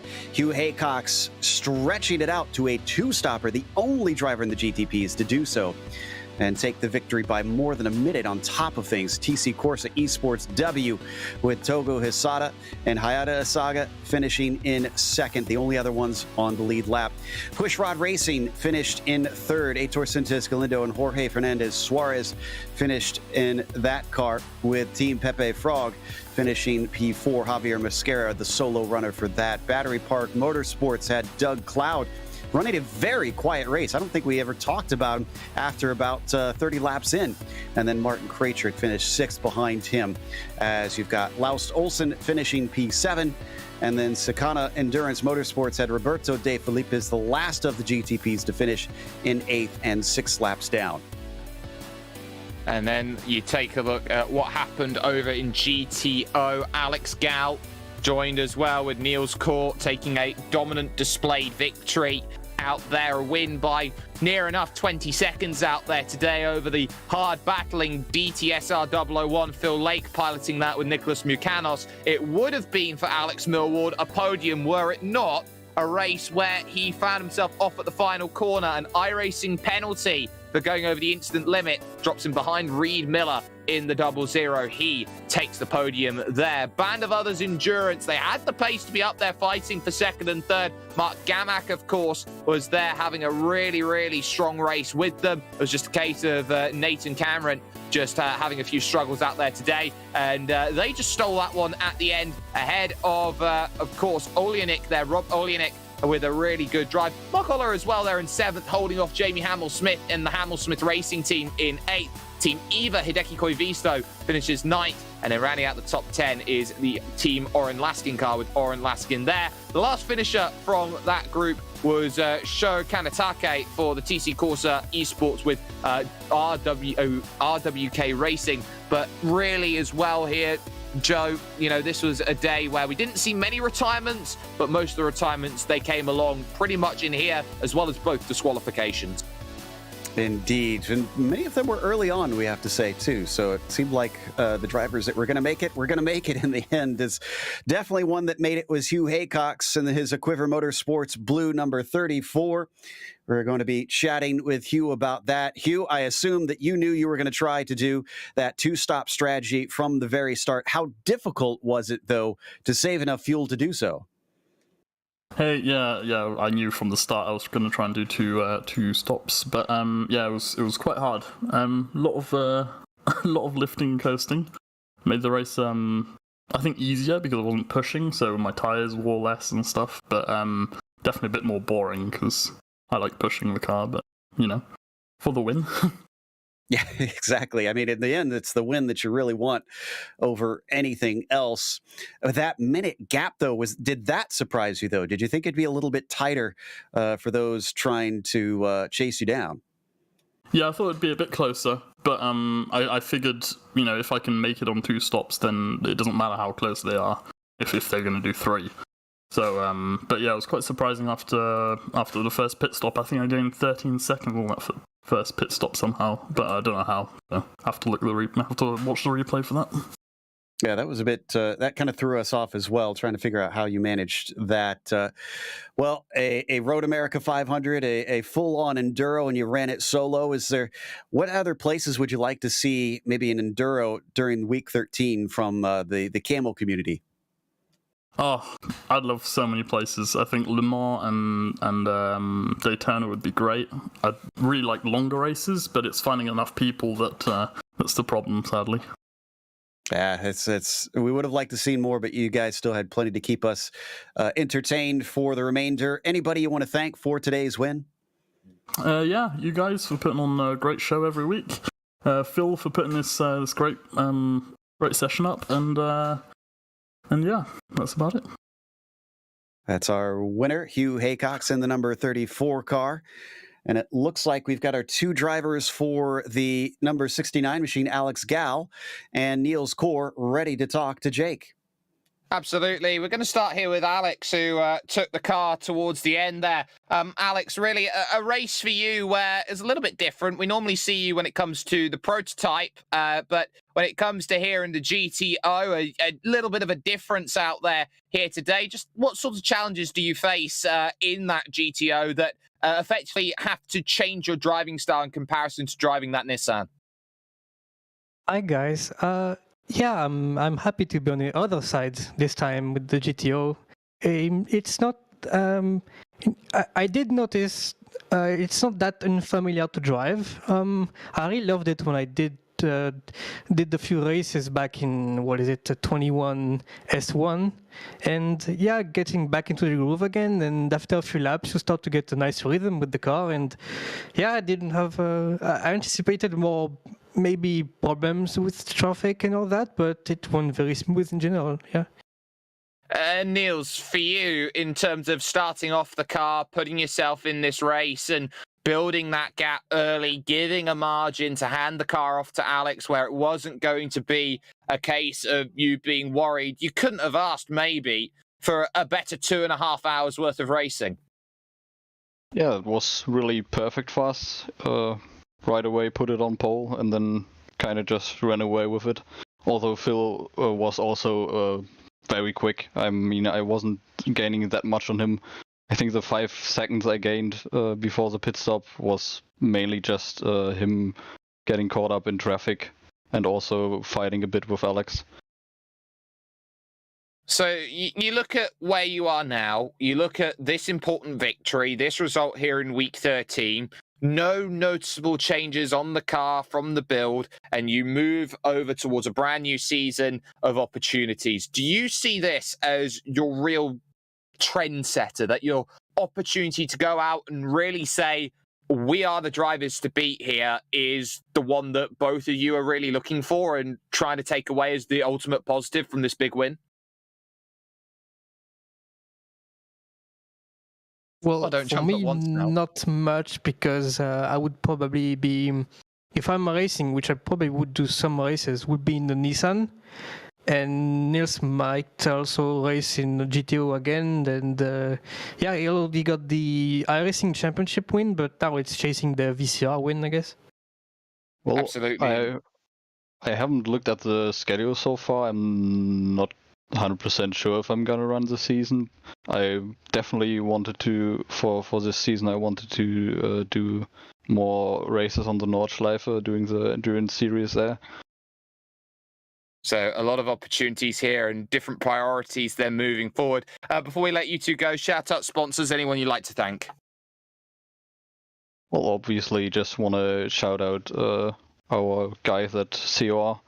If we're allowed to make a bit of an advertisement, we're also soon going to start a TCR league. If someone is interested in that, you can find a post in the VCR Discord. No worries at all then. Alex Gal, Niels Core, a cut above here today as they managed to pick up the victory in the GTO class, Joe. And that takes us to second in the GTOs, Phil Lake. And Phil, congratulations on that. What a battle at the end between you and Alex Millward. You guys gave us some fun out there. I got to imagine you were grinning ear to ear. Yeah, that was good fun. We were all in the same chat in our team Discord, so we were having a good laugh, and Alex was giving us a bit of a ribbon because me and Nick obviously have got a lot of experience in the car, and he nearly had us there, so he was really quick. Yeah, and we were really fighting it out at the end there for a bit of inter-team pride. Now, normally in the 40-minute races, we're already talking about watching out for the brake fade that iRacing's introduced into these cars. How was it over 2.5 hours? What was the experience like? It wasn't too bad. It didn't really feel like the car changed much more than what I'm used to normally over a 40-minute race. I guess because the stint was only just under an hour, so it's only a little bit of extra time, and then you get fresh tyres and you sort of start again. I didn't really notice much of a problem with the brakes, to be honest. The main thing that caught me out a couple of times was when you're in the draft, the extra speed, and then obviously you have to adjust the braking zone, and I messed that up pretty early on in the race, which unfortunately let Nils get a little bit of a gap, and once you break the draft, it's very hard to close that back down again, which is a shame. It would have been really fun to have maybe the three of us all fighting at the end there, but it is what it is. Absolutely. Well, we've seen you race both different classes, and I feel like we had asked you which one you were going to be racing this next season. I can't remember if you had answered that, but I assume you're going to be back for the regular Kamel GT racing? Yeah, I'll be back in the GTO again. It's definitely my favorite of the two. I like the Nissan and I enjoy driving it, but to race the Audi is much better. It's you can race a lot closer, and it's I think for me it's mostly that you can set the car up quite differently and have very similar lap times, so people have weaknesses and strengths, and it's just more interesting that way for me. I can totally understand that. Well, congratulations. We hope that maybe you can finally take the fight to Leskala, as it seems we've had a hard time getting people to do that. Anybody that you want to thank for today's podium? Yeah, I mean, congrats to Hugh, congrats to Nils and Alex. They all drove great today. And thank you to everybody that showed up. It's been really good fun. And obviously thanks to you guys as well for doing the broadcast. Well, thank you very much. That was Phil in and around the lake racing for TTSR 001. Now, we have one last person to talk to. Heitor Sintes Galindo is with Jake after he came home in third in the GTPs. I thought, yeah, for a race today in the 11 pushrod racing car, you've got a lot of positives to take away from that. Yes, you're a lap down. Yes, it's been a tough race, but the car kept clean the entirety of the way around. You had yourself an amazing drive through, especially in the opening stint where you kept the 54 company for a very long time. What positives are you taking away from this on what was a strong day, a tough day in a field that was always going to be very spread with the varying levels of talent? Couldn't say so better so myself. Yeah, it was a positive day. Congratulations to Hugh and the 54 car of the Japanese drivers, Togo himself. I know him very well, a great driver. And yeah, it was a very positive day. I had a lot of fun with the car, with my teammates.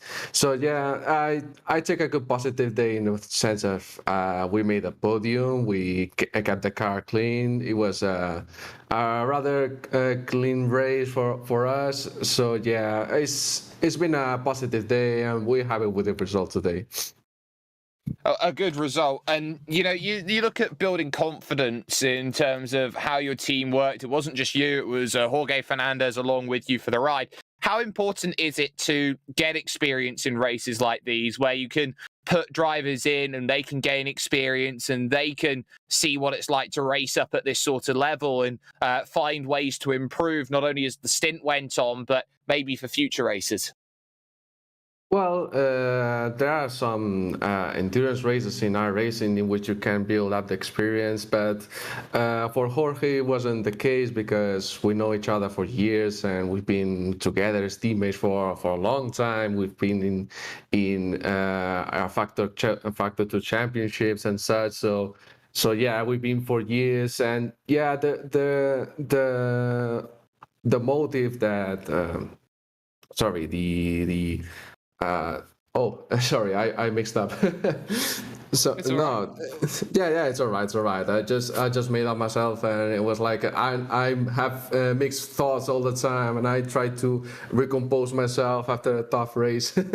Anyway, where was I? So yeah, it was the experience you make in races with your team and your experience and having to deal with your things, your setup and such. So yeah, it's basically try to race together all the time, know each other very well, know each other's differences or something, because after all you have some differences sometimes. But yeah, it's lucky for me that Jorge is very, very talented driver and also very, very, very similar to me in terms of pace, so we don't have to deal with different setups for each other. So yeah, it's basically practice, will the typical stuff, and also try to get each other, get to know each other and such. So yeah. Well, the floor is yours here, Heitor. Shout out sponsors, who gets it done for you, and of course the fantastic teamwork that was done today for Pushrod Racing. Yeah, always this obvious shout outs, all of you guys at GRC for the amazing broadcast. My team is at Pushrod Racing today. Jorge in particular done a very good job. Kept the car clean. And my family watching, and well, Kamel community, Togo, I know him very well. I want to shout out him as well. So yeah, thanks guys, and well, see you next week. Good to have a good season. Absolutely. Heitor Sintes Galindo there as part of the Pushrod Racing team there. Joe, third position, every reason to be excited. Absolutely. And that's going to wrap us up. Before we go, though, we want to give a quick mention to our channel sponsor. Once again, the Majors Garage. Check out the link in the description below and use our special discount code MajorsGSRC to get 10% off. Thanks to the companies that provide the software and hardware for our broadcast listed here on your screen. And additional thanks to June Lalonde, who provides our wonderful music. Check out her Bandcamp for more great work. Thanks to the team today, Jake, Zach, and Dougie. You can find out more info about GSRC at globalsimracingchannel.com or through our social media. If you check out our merchandise store, it's gsrc.storenvy.com. There's a link in the description below for that as well. And don't forget to subscribe to our YouTube channel so you don't miss a moment. The next race is going to be Road Atlanta, Saturday, March 19th at noon Eastern. That is the official Kamel GT series as we're back into the next season. We have upcoming races for other series listed on the screen, so check those out. Mark them down on your calendar. But until next time, race clean, race hard, and we'll see you on the track.